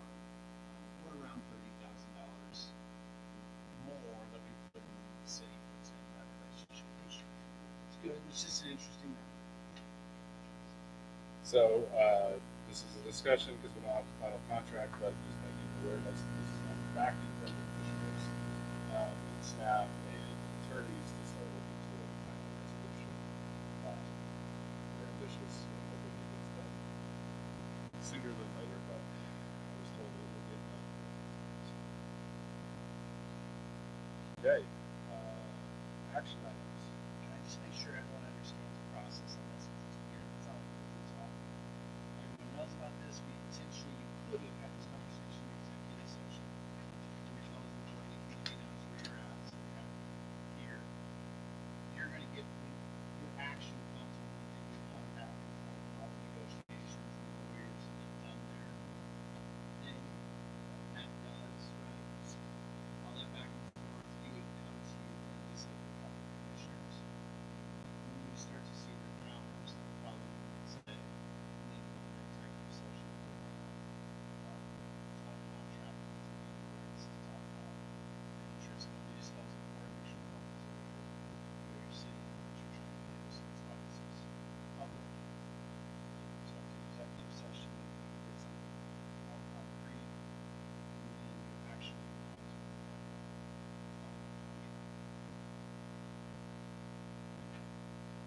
We're not that far off from conversations that we had.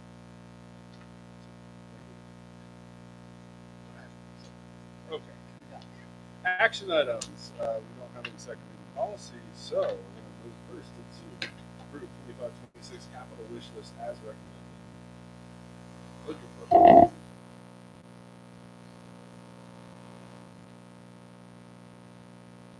What is being recommended?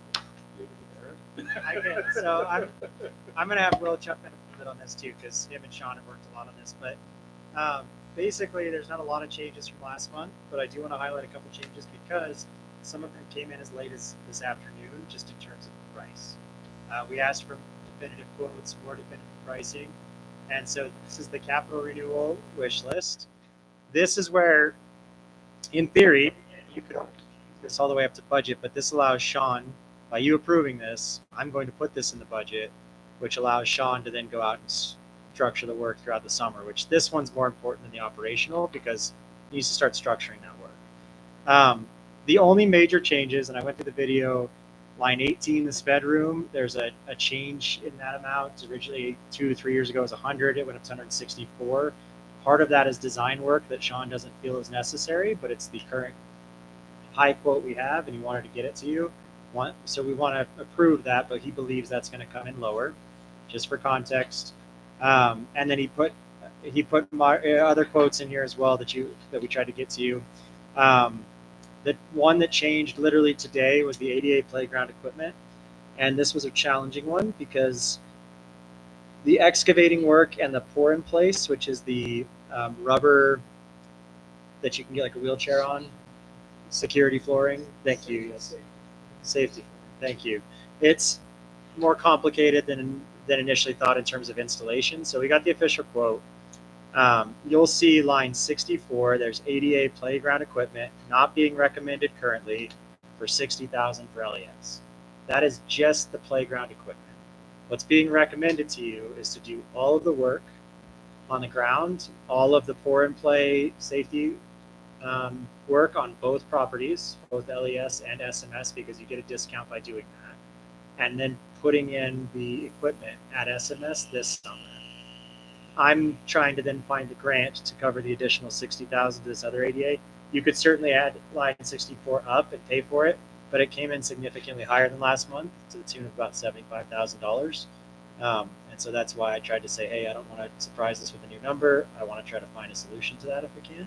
But in the meantime, I want to get moving on the actual groundwork if possible. So that's the big number that changed. Everything else was in my video. That literally just changed today. I apologize for the last minute. I know we were trying and rushing to get you exact numbers as best we could. Will, do you have anything to add to that with your conversation? We did back off of the shade structure for the middle school for this current year, and we'll move it. Look at moving it to next year. And that was 65. So can I say some bluntish things about the shade structure? It hasn't snowed since the last meeting, and it snowed maybe one time this year that may have needed clearing, we'll say. Yeah, it's been a while.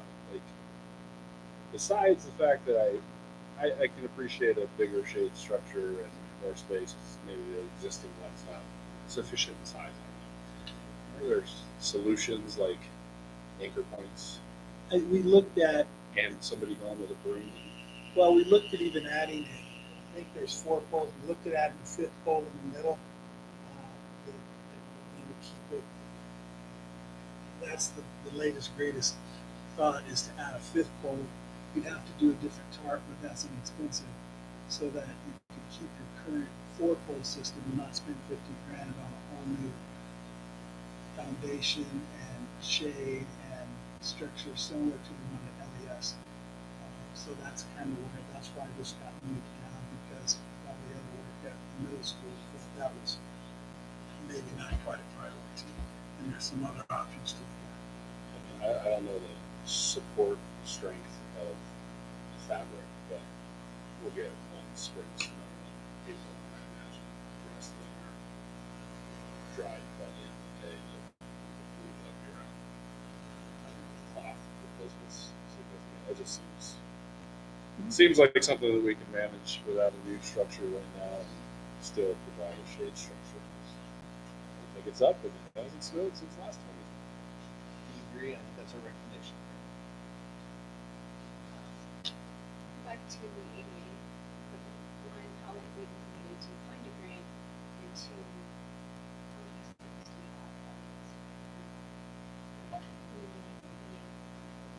So I spoke to Corey about this today. I called him as soon as I got the number and said, how are you comfortable with me moving this down, knowing that I may not find a grant? We may come to you on the amended budget, and I mean, we could come to you as early as September, October if we have the money and say we would like to add this cap project, right? We've done that before. I don't want to give you an answer that it's pretty likely. I don't know is the answer. So I would probably say unlikely because I don't know. So I don't really have a great lead yet.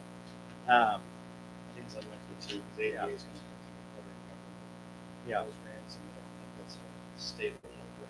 But yeah, and so I wouldn't count on it yet. But I did talk to Corey, and he when I told him the number that it had gone up, I said, what about the idea of just putting in the core in place right now and then doing that? He said, look, from my opinion, obviously would love to have the equipment. However, we already do have a more accessible playground in the middle school. The middle school needs to be a priority.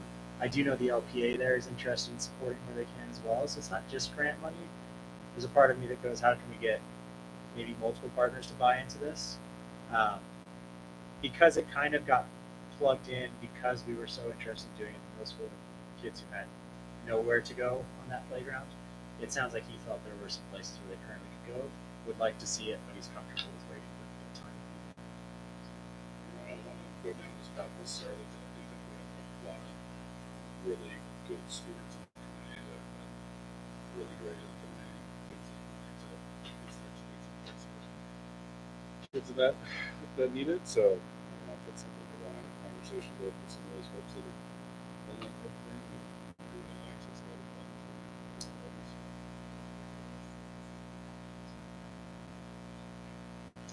How much should we get?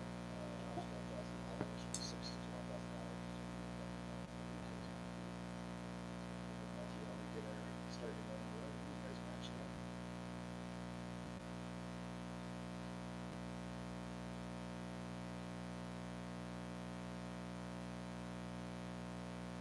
Okay, any other, I guess when our combined total of plus or minus 55,000 for capital renewals and HEA and Chesney.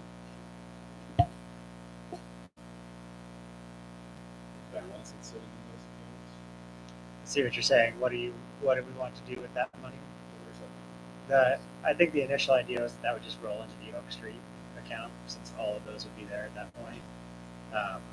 And so that, yeah, so he's talking about line 6 and 7 would roll into basically line 8 since they're all kind of supporting the same.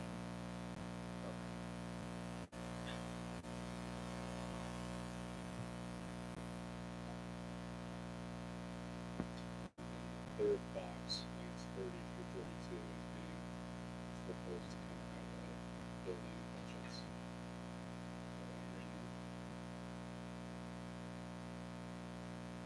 Yes, the auditorium is intentionally, you've saved this amount of money for it, so that's, we felt like this is why you're saving.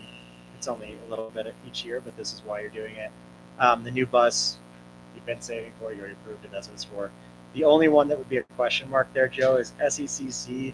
We are still keeping that there because that is one, Mandy, depending on how it holds, I think there's real potential for the grant. I mean, we just got a grant for basically the exact same amount, and this quote is very similar to that. So I think there's real potential for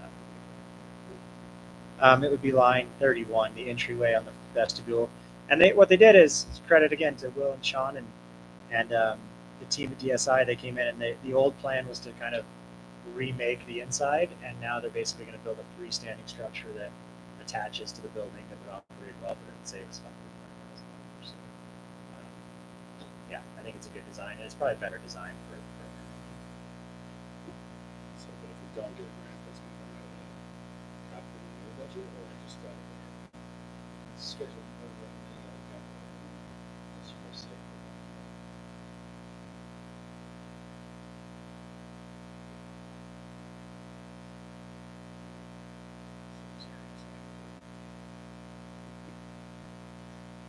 Yeah, that's your recommendation.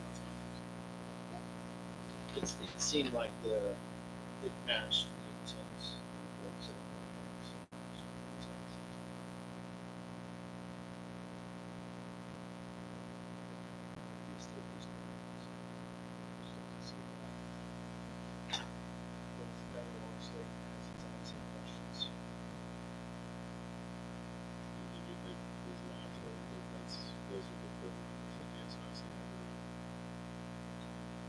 modular improvements. This is an actual, these are hard quotes that we got the past week. The only change is that actually the modular improvements heating per Tolan, he got in just today, and they were about 13,000 times 2, so it's actually a little lower than that 30,000.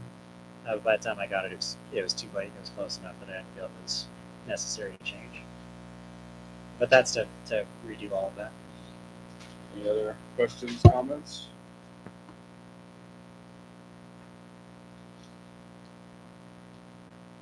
We're ready for a vote. All right, Dr. Breckenridge Bennett. Aye. Dr. Hill. Mr. Hobbs. Mrs. Lumber. Aye. Mrs. Haskell. Aye. Ms. Schuchner. Aye.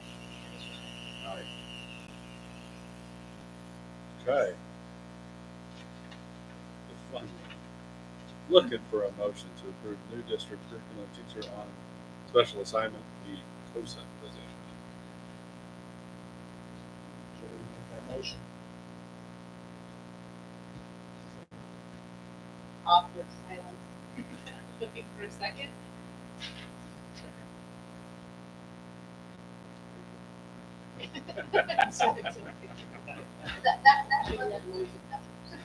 We got a motion in a second. Now you got get it. Now we Jody, you want to open the floor here?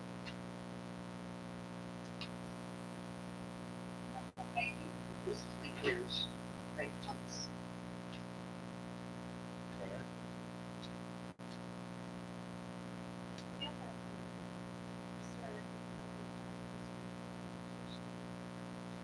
So, I mean, first of all, definitely, I hear all the teachers, I hear what they're saying. I feel like it's kind of a weird situation.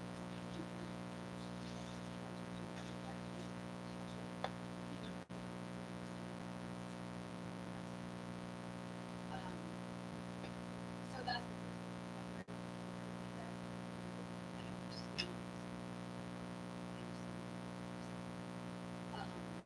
But I guess one thing is, having been running these and something just budget. So I don't know that it's necessarily a budget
about the teacher agency, like there's a lot of that in the video. Yeah. And a lot of time about the teachers agency. And I feel like they did see a lot of feedback and they had a lot of things. So it's hard for me not to just keep hearing that. We love anything and we love anything. And yet I did feel concerned that we were again that process seems like this is kind of an extra step in the direction. And I did talk to some teachers today, teachers that were in the same departments as these teachers who said, I don't really see how this position would help me as a team, or working in other teams, and underlying the curriculum. I don't see how one person comes in and successfully implements this across the district. So I think that's what the time is still there. Last week, the third grade, I think curriculum betterment systems used by the position and seeing what their thoughts and recommendations are for the so that's changing. And then lastly, we always talk about solving the problems versus the issue. And this is solving the problem solving the problem. And I feel like this term that they're talking about being very collaborative, and I think that that's something that we put out into a communication last time when we had these district level positions that go through all these learning strategies and see the whole the teacher struggles to build a relationship, the teacher struggles to trust them. And I just wonder if we can look differently in the model of maybe some of the teachers who are struggling and being not effective. And then also it's hard not to make these lessons of somebody else that are direct personal feedback with the kids, even down to coaches and nutrition staff. Because I just don't know how we raise this position. So those are my concerns. So again, take away from the teachers here, encouraging, like Randy said, looking at how to help the budgets and doing what we have to do. Before David says it, did you say in policy and already outlined today, something like this is implement in stipend or something?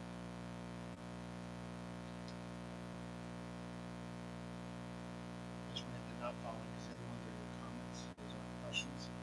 Not following policies, that was a little bit pre-COVID, we were following it by the book, going through everything. And I'm gonna take two examples. So I just finished up Monday, sitting down with the curriculum committee around grades 3 through 5, as the next generation systems discontinued in the middle of the company's promise and we didn't need resource. So all of those staff, representing each staff, sat down, went through all those curriculums, we studied all of them, went through bids, everything else, bids, all of it, professional development, it's digital, setting up all those things. So we went through that policy, I would say about fidelity on that time. What we haven't gone through fidelity is every 7 years you're supposed to do this, and that's what the pandemic kind of blew everything up. And until everything was established, we didn't want to buy resources. And so we had to use grade 3 through 5, and then we got to next month the final approval to buy the resources to go through following that curriculum trying to express that. So I just want to know we're not following particularly the 7-year cycle. There's that. We just went through the health curriculum, the same thing. PD was all lined out. We're adding more of the PD line out. We went through that whole process of all the staff, curriculum, and going through it. So those are some examples where we are. And we're not following that 7-year cycle of our things. And I think an area where on the other side, to the science, is we're trying to say, okay, it's trying to get back to the saddle, obviously the pandemic, science was next in line, moving to a whole new state standards, we did all of that with the Department of Ed, but we didn't have a PD at the end. And I don't think there's a chance to Jason to when I say that, probably that's more of a high school standard, middle school is obviously there, where so you got a lot of differences. So it's just to give you an update of where we are with policy. The rest of it's policy. So I didn't think so. Yeah. My take on this position has been, before I go there, can you help me? I know it's not this one, it's the next one, but to me, the department leads is an important conversation as part of this. Thought process with TOSA and department heads that I'll share. Sound chair. Deal with fidelity. We have facilities, we have committees, city side, in the summer, off contract Fridays, we're paid those. So, the systems of scheduling, funding, getting all the resources in, trying to get trainers in, to get our experts in, department head, that particular subject area, scheduling all those things and trying to do that stuff. Get the input from the teachers who are volunteering to do that, to the primary reading, or earlier is kind of key stuff. And then in the end, where it always struggled was going from that percent to the final piece.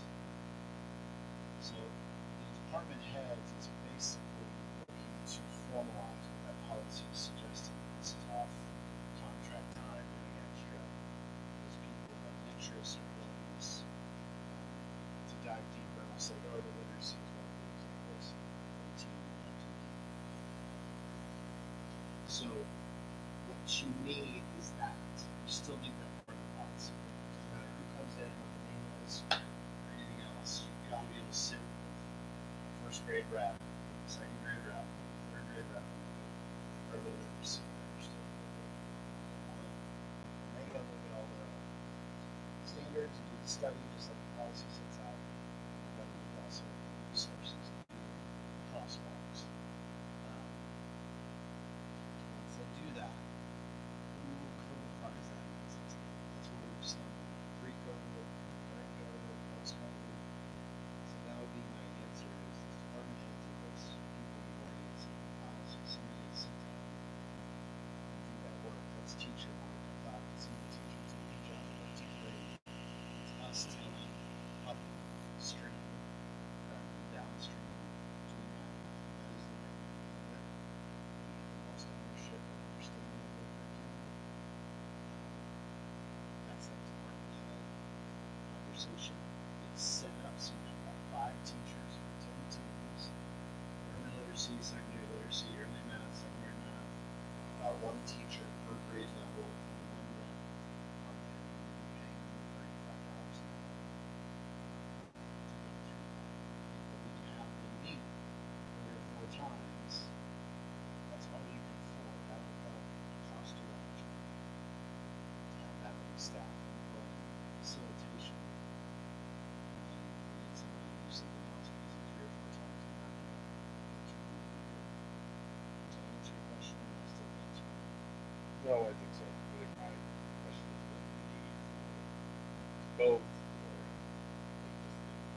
does the TOSA work with all the department leads, vice versa? If additional TOSAs are put into play in the future, the department leads be there.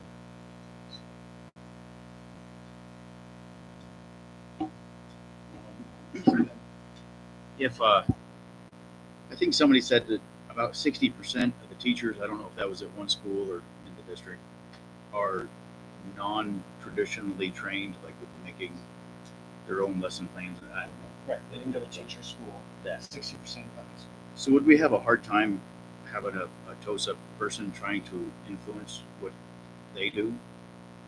That's one of the questions. I just wonder if we were to hire somebody on like a business evaluation, like having ways to measure their success, what would those ways be? In this first year, having a pyramid binder that says here's all the curriculum. I can guarantee you once it's done, boom. That's why I can support this, because I can measure that. And if can we do that? And if they don't, then we fire them. And that's what you're trying to ask. That's the Yeah. level of accountability. That's why this is the first time I've said, okay, I can move forward in this versus a coach scenario where there's not enough understanding of what that would be. Because if that's a keep it accountable. if that's a realistic expectation that they could agree on when they were hired, then what I wouldn't want is a bunch of dancing around of like, well, you know, we really had a hard time with this department or this school or this group of people, and I don't want to hear that we had a hard time. If we commit to something that's supposed to make all the students better, and everybody's very inspirational about our district being well above and beyond, and I would like that too. But I don't want to hire somebody and then get that person stuck in a situation that's unbelievable. I think that the structure would be different in this case is when you had, say, a team is stuck. That's when you send an assistant superintendent who runs it. That's the authority piece. And asking the teacher on special assignment to be somebody's boss. If somebody's in that stuck position and being difficult, not willing to do the work or communicate needs and policy, that's when they need a boss to come in and help them understand what their job is, which is not the same thing as somebody trying to help. Yeah. Who writes the curriculum? Because I can't believe everybody's going to agree. I like the idea of it being collaborative, but I can't believe that haven't you got. They do it all the time at elementary school. It's really the best in the state. They're following state standards. They're not just creating stuff that they're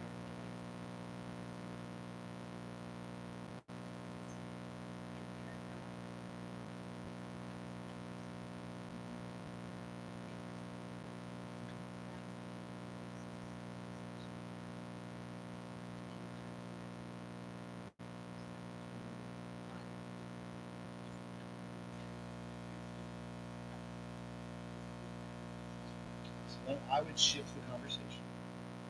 As a board, we set out this year as a strategic goal is to develop and conversation. That's what the staff is trying to show up and do. That's how they perceive perception.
Initial reaction to this position is struggling to see the long term need because it very sensitive what a lot of collaborative time they already have. And what would I would say we have too much planning time. He said the first year, Sorry. and he said it's not anymore. We're using it. So, which is part of the change in the narrative in the high school, in particular, and as staff in general. So, coming out of COVID, that just starts with but that was my initial kind of thought process. Is I'm not 100%. I'm not 100% sure if this is a permanent position, so coming as an versus is this a 2 to 3 year position to get everything set up and then systems are in place and lead to the ground where they need to make sense. I wouldn't necessarily say my position changed as much as I don't want to set this up for failure if we perceive it because it is a tall undertaking. I do think there's a difference in some of the comments of staff trust and everything else because we've never had another staff member as far as we've never had in this capacity position.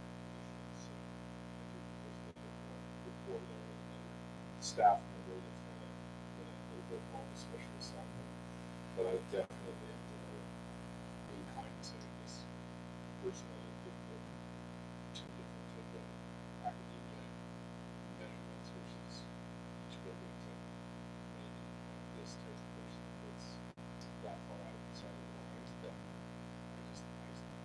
still sit here and say, we have the funds appropriately designated, we can't afford this.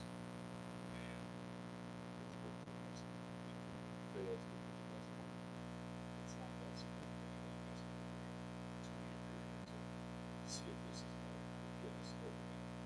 So I think some of the conversations that I'm really concerned that one of them is not going to get it done, and maybe they needed it to. But I appreciate their forthright honesty to say they want to, but they don't see the need now. I do think the department heads could be a big role in that, and then I do think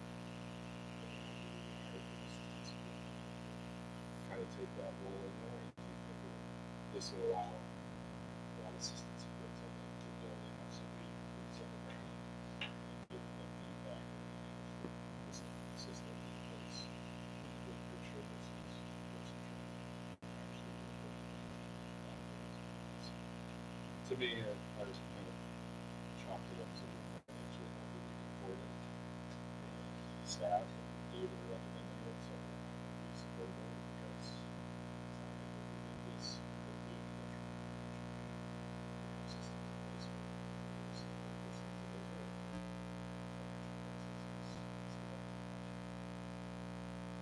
Yes. It's promoting staff, development, leadership, and all those things.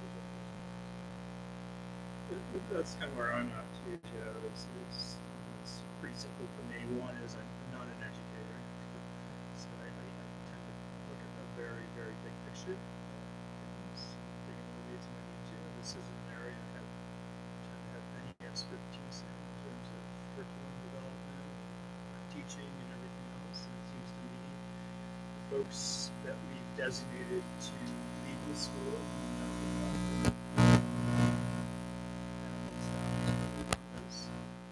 everyone's recommending this. What I've heard consistently since I've been on the board is they want coaching and that kind of support. So that's number one.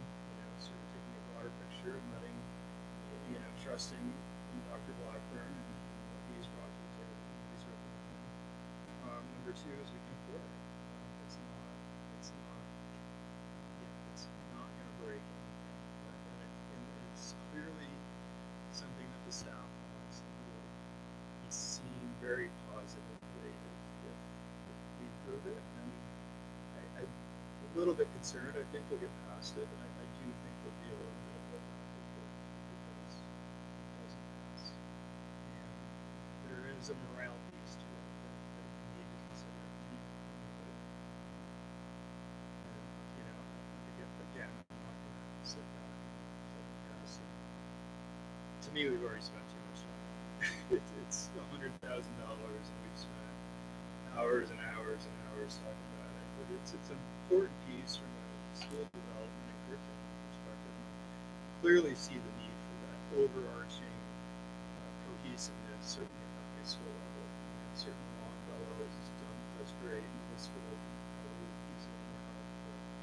Certainly at the high school where you have 60% of your folks aren't even educators. They need support.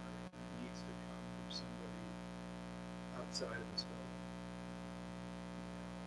I don't think the assistant superintendent knows this. I think there's going to be common trust. I think there's always going to be later. You're going back and talking to Dr. Blackburn. So there's going to be a different conversation that occurs versus a teacher that comes in first collaborative.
is there no room for compromise or plan B? Like, could it be just at a high school, like the first year or something, to where, because I don't see a lot of success if she's running for three different schools all day long trying to juggle everything, when it sounds like the focus needs to start at the high school maybe, and the elementary school doesn't need it so much. I just see it being so thin. Maybe this is how I would tackle that, because like it's either concern or concern. And the assistant superintendent is also helps track the assistant superintendent is also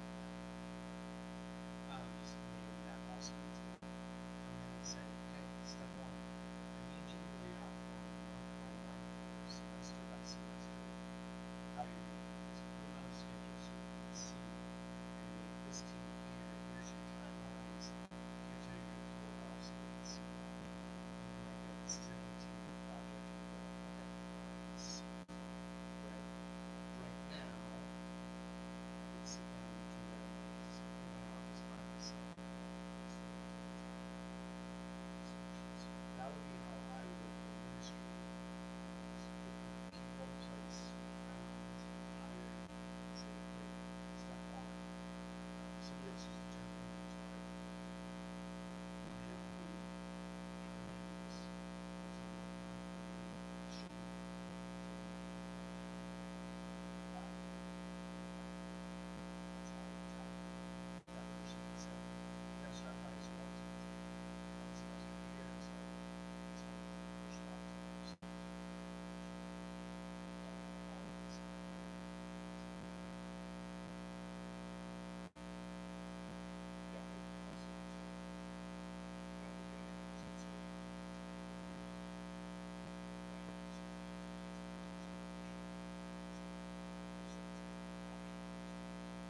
Jody patiently waited. You heard your fears.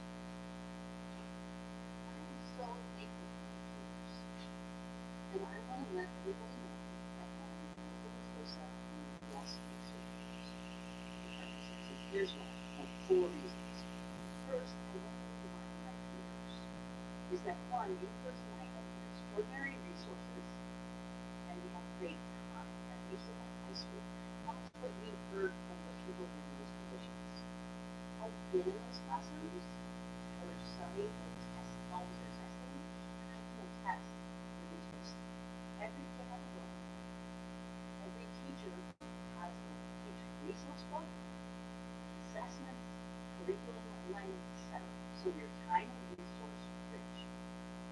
What I think I see is a student level is a problem with teacher training. Now, fair enough, with teacher training, people on the internet, but we also learn how to define curriculum. In my experience, we get objectives from the state, and how do you do that with history, how do you do that with biology, how do you do that with practice. And so I would say it's up to teacher training, and that is still what is happening. So, our teachers are training this. Now, it's only outlier in Salida High School. Because so many of our people are alternative licensure. There's only one other teacher who's alternative licensure, and she's in Salida, right? And she's special education, and she's on fire in Salida. So, I spent this time the last month looking at alternative licensures. Everything from flagship, CPU, alternative licensure, to something like AIMS, which is a remote online program. Every single one in the required catalog has curriculum development. We practice this. I'm not saying it's easy. I'm not saying it's hard. It's there, they're taught how to do it. Now let's take those 40% of Salida High School alternative license teachers. They weren't prepared. And they're still teaching. I encourage all of my peers to go to the Colorado Education Standards page. It's amazing. It's another amazing resource. And when you go to something specific like math for fifth grade, you can see what the objectives are. But you go through the screening and curriculum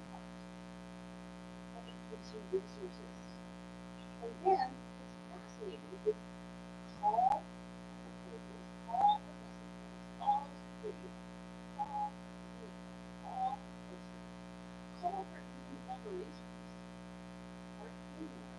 So call our teachers on November 1st, and then they're putting it together for every single day. Spend a half an hour on that, and you'll see there are so many resources to guide the teachers. I want to clarify that teachers have the training, they have that, they do, there's resources that seem to do. Now, secondly, I also think that we need an Oak Street oversight group, right? Because we have, particularly in high school, 25% of days without instruction. And I need a little bit more than CSS here to the academic side. Really, all I see is my students. At Longwood Elementary, we have 100 and we have approximately 50 in English. So I need to close that one in, before I feel comfortable with what do I do? And then secondly, we need to complete policy. That was a goal from last academic year and we're in the second semester of this academic year. Right? And then, this is the superintendent to say about that at Oak Street. She may take a different approach. So first, clarify, they do this training, what is the oversight? Secondly, I need a little bit of Oak Street oversight. Thirdly, training. We know I'm on fire for Facebook. That's my priority, and so that's and anything extraneous, I'm gonna vote against. But also, send this positive in a way. That's half of our student growth. 1.5 vote. As Aaron says, 6 months ago, this is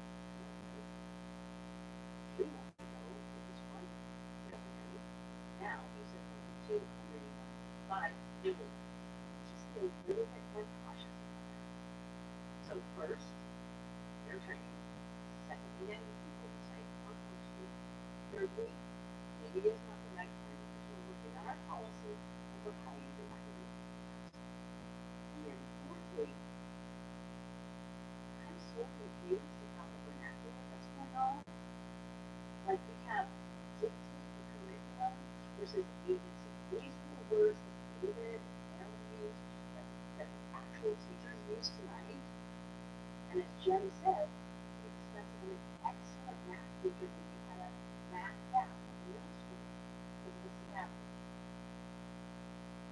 I'm confused on that part. I'm focused on base pay, pay for insurance, pay for the needs. So I'm like, no. Thank you.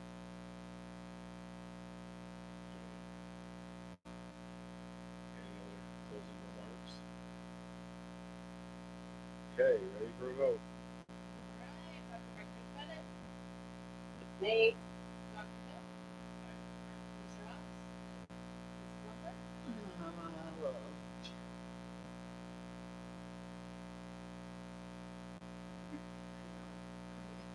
Tired. Not forever, but May for now.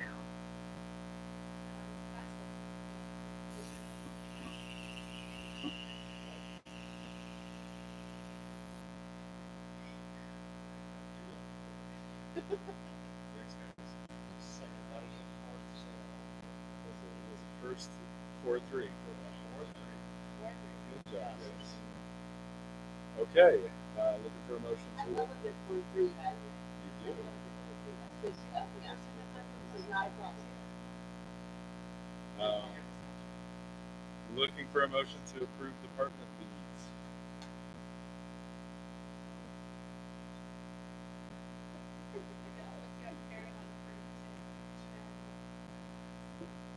Any further discussion needed on this one?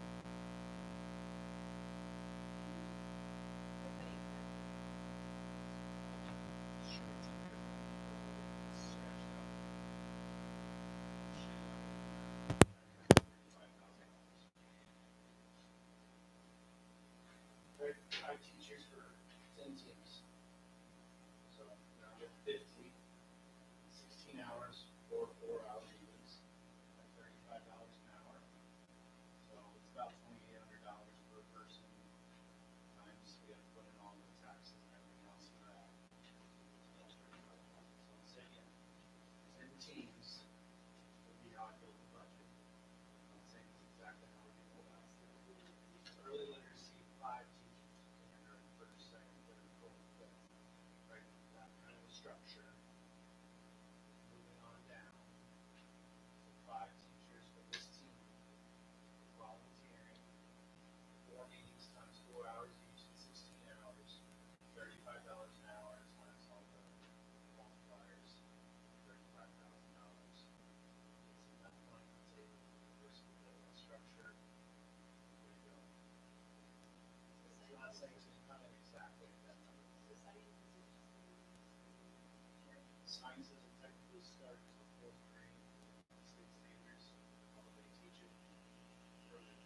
just like to get better starts in fourth grade. This would be off contract time. You wouldn't be till you'd look at Fridays for next year because I don't know who the assistant super. There's no way to get that in place. Right? No, there's no way to do it this summer unless it's a one-off thing.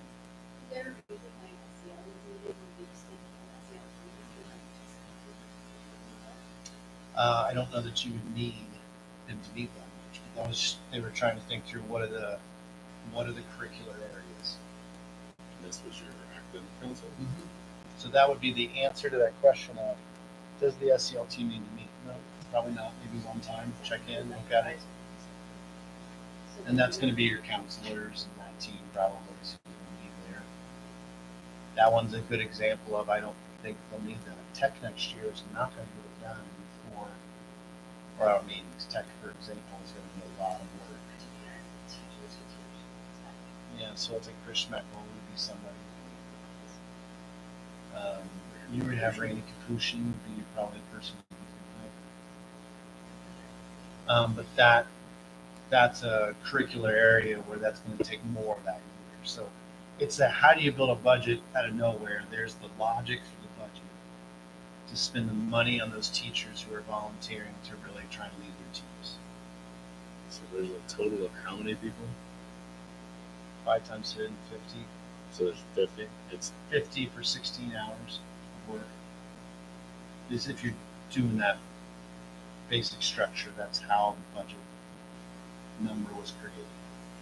That's a man-hour budget, basically, because you're playing it at an hourly rate.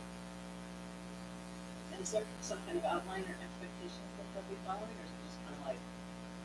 Yes, that's what the assistant superintendent would have to set up and then publish and hand it to you. I'm trying to build a budget so that I can have the structure to hand that person. So it's not just simply expectation, but it's the supports and the necessary pieces for them to accomplish. And are we approving the roles or the dollar amount to allocate to this? It's the dollar amount. It's like, I'm not going to pick up a dime in front of a bulldozer, but I just want to make sure that we don't come back saying, oh, we need $5 grand more because we found 2 more other areas and need some more people. No, what Aaron, I'm going to guess, would do is he'd create a line item somehow in the budget. That's this, and then we work to a standard $35,000. Jump in. I was gonna say, I mean, the other piece is this year we budgeted. This is again goes into like this year we budgeted. Since people can't earn time off, we budgeted more class coverage and things like that at $35 an hour, and we're not going to hit what we budgeted this year. So we're going to decrease it. This will be basically the same thing. Like, yeah, that's how we'll budget it. Is those extra hours. So I'll go in and adjust it next year now that we know. Okay, since the PTO policy is working the way you wanted it to, and we're seeing less people gone, decreasing our sub budget, increasing this budget, we can do bigger. Why it's on tonight is if you said yes, one, he can put the assumption in the budget. I can then start to figure out the communication structures of how we'd start to talk to teachers. So before we leave, we're identifying who those teacher leaders are, and getting them into a place where they're empowered to shape the system the way they believe it needs to be shaped. This is not I'm going to tell the staff how to accomplish the task. This is ensuring we have enough money set aside to empower the staff to solve the problem themselves. I heard very clearly for the first time in a long time that the staff is ready to take that step. So. I believe there's readiness, and I want to be right there at that point of change. Any questions, comments? Hey, this is Jody. Hey, Jody. I am fired up with the partnership. I'm a little suspect for SEL, specials, and tech, because we're kind of one deep on tech, specials, there's not a lot of overlap in social and emotional learning as an advisor, and with Solvista. I'm fired up also to hear the written report, to read the written reports next time, probably May of next year, right, in 2 months, so 14 months, and with the oral report similar to what we saw tonight. Very good. Ready for a vote? Awesome. Dr. Breckenridge Pettit? Hi. Aye. Dr. Hill? Aye. Mr. Hobbs? Aye. Mrs. Lundberg? Aye. Mrs. Passmore? Ms. Schickman? And Mr. Aye. Yeah, she's at dinner. Looking for a motion to approve insurance renewal as recommended by insurance committee. So moved. Thank you. Second. Thank you. We discussed this obviously earlier when we were talking about the renewal. Aaron or David, anybody have anything in the public meeting that you would like to say, or the more public meeting? No, I think Aaron covered it well. Will's been working really on this. Anything to add? I don't have any issues with it. I'm just, other than the insurance company, we have other staff. That's been exchange it, like that. Yep. When we go into information, it's been talked about like we've south team There's leadership. there's actually quite a good plan.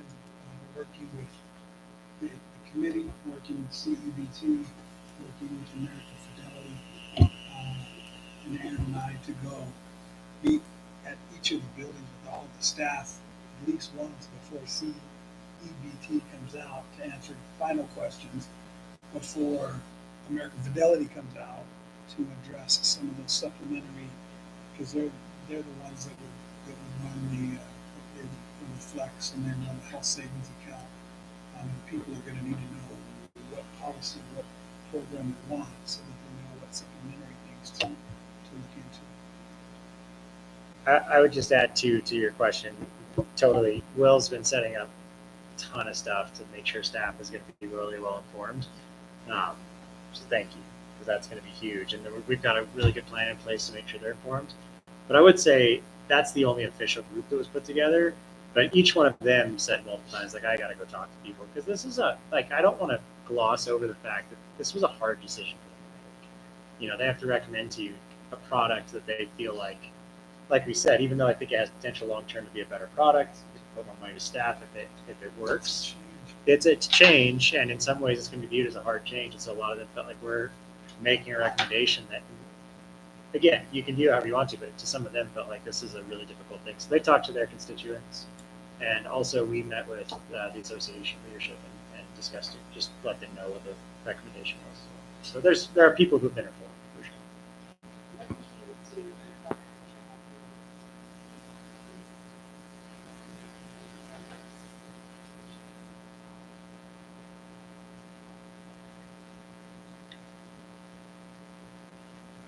I imagine for the X percent of folks that don't necessarily use their insurance, they would really appreciate this in X number of years if they put money away for catastrophic event or retirement or whatever else. So it's going to be a change and maybe tough for some, but I think it's a good change overall.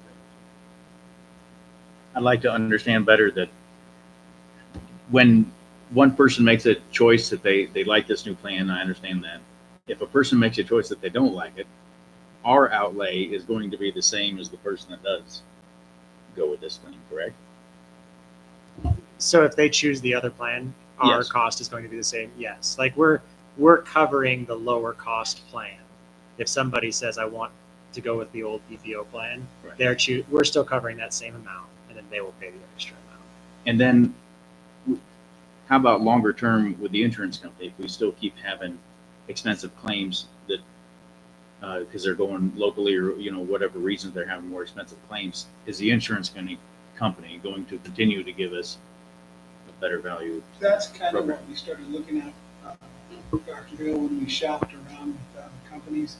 And we've got, actually, the fourth company that we talked to, Aaron mentioned, has a little different program set up for the future that we couldn't get into all the details with them in the time that we had, but that's something that we're going to look at in the future. I don't know if that answered your question or not. Part of it is educating the staff on why our costs go up and how to keep the costs down, and then with the brokers on what options do we have to keep the costs from going up. Did that address your question or not? Just recognizing that there is a variable and we don't know what's going to be next year. Is that correct? Absolutely, yeah. And I think because part of the increase always has been inflation. But the problem is actually CEBT, the trust, has had people in the category where they've actually decreased the percentage that they've decreased their premiums, or they've been close to flat.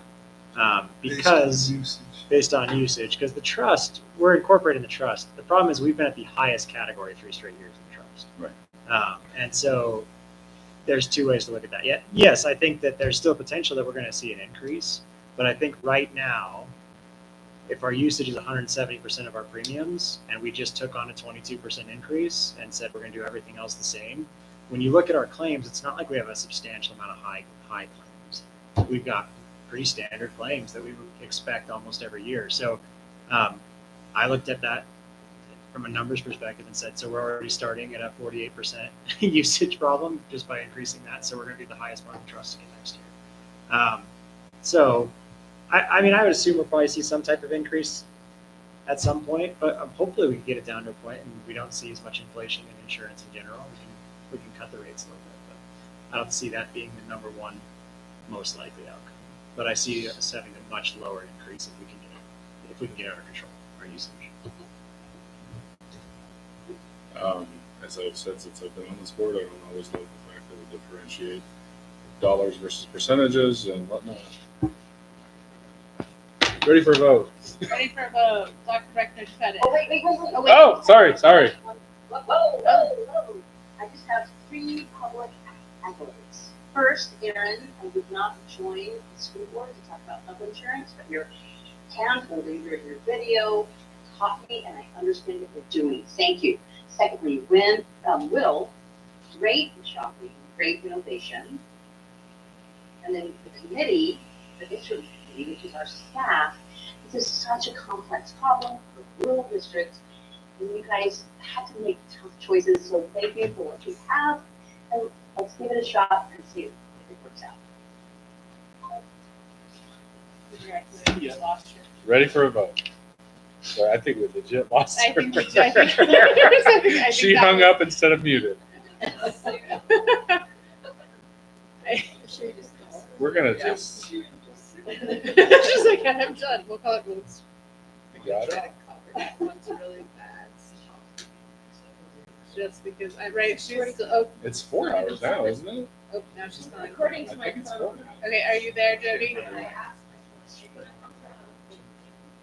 I thought it was Hold 4. on, are you there?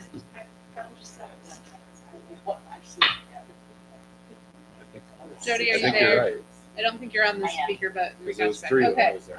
let's get your vote, and then I think if you want to leave us, you When can. you heard my accolades. We got all of your accolades. Yep. Okay. Aye. Aye. All right, Dr. Hill. Aye. Mr. Hobbs. Mrs. Lumberg. Aye. Mrs. Haskell. Ms. Schiffman. And Mr. Schmidt. Aye. I assume nobody has any updates on any other committee reports worth sharing. Beautiful. Who wants to do agenda review? Jen and I will send out an email on our committee report. Who said Send an email out. Since we have about Mandy 50 volunteered. I think it's exciting. I hope you guys don't hate it. Well, that's really good. That's a good lead in. Looking for a motion to adjourn. Thank you, Mandy. I feel like just because you said that, I already feel it. You're gonna love it. Let's turn off, make sure.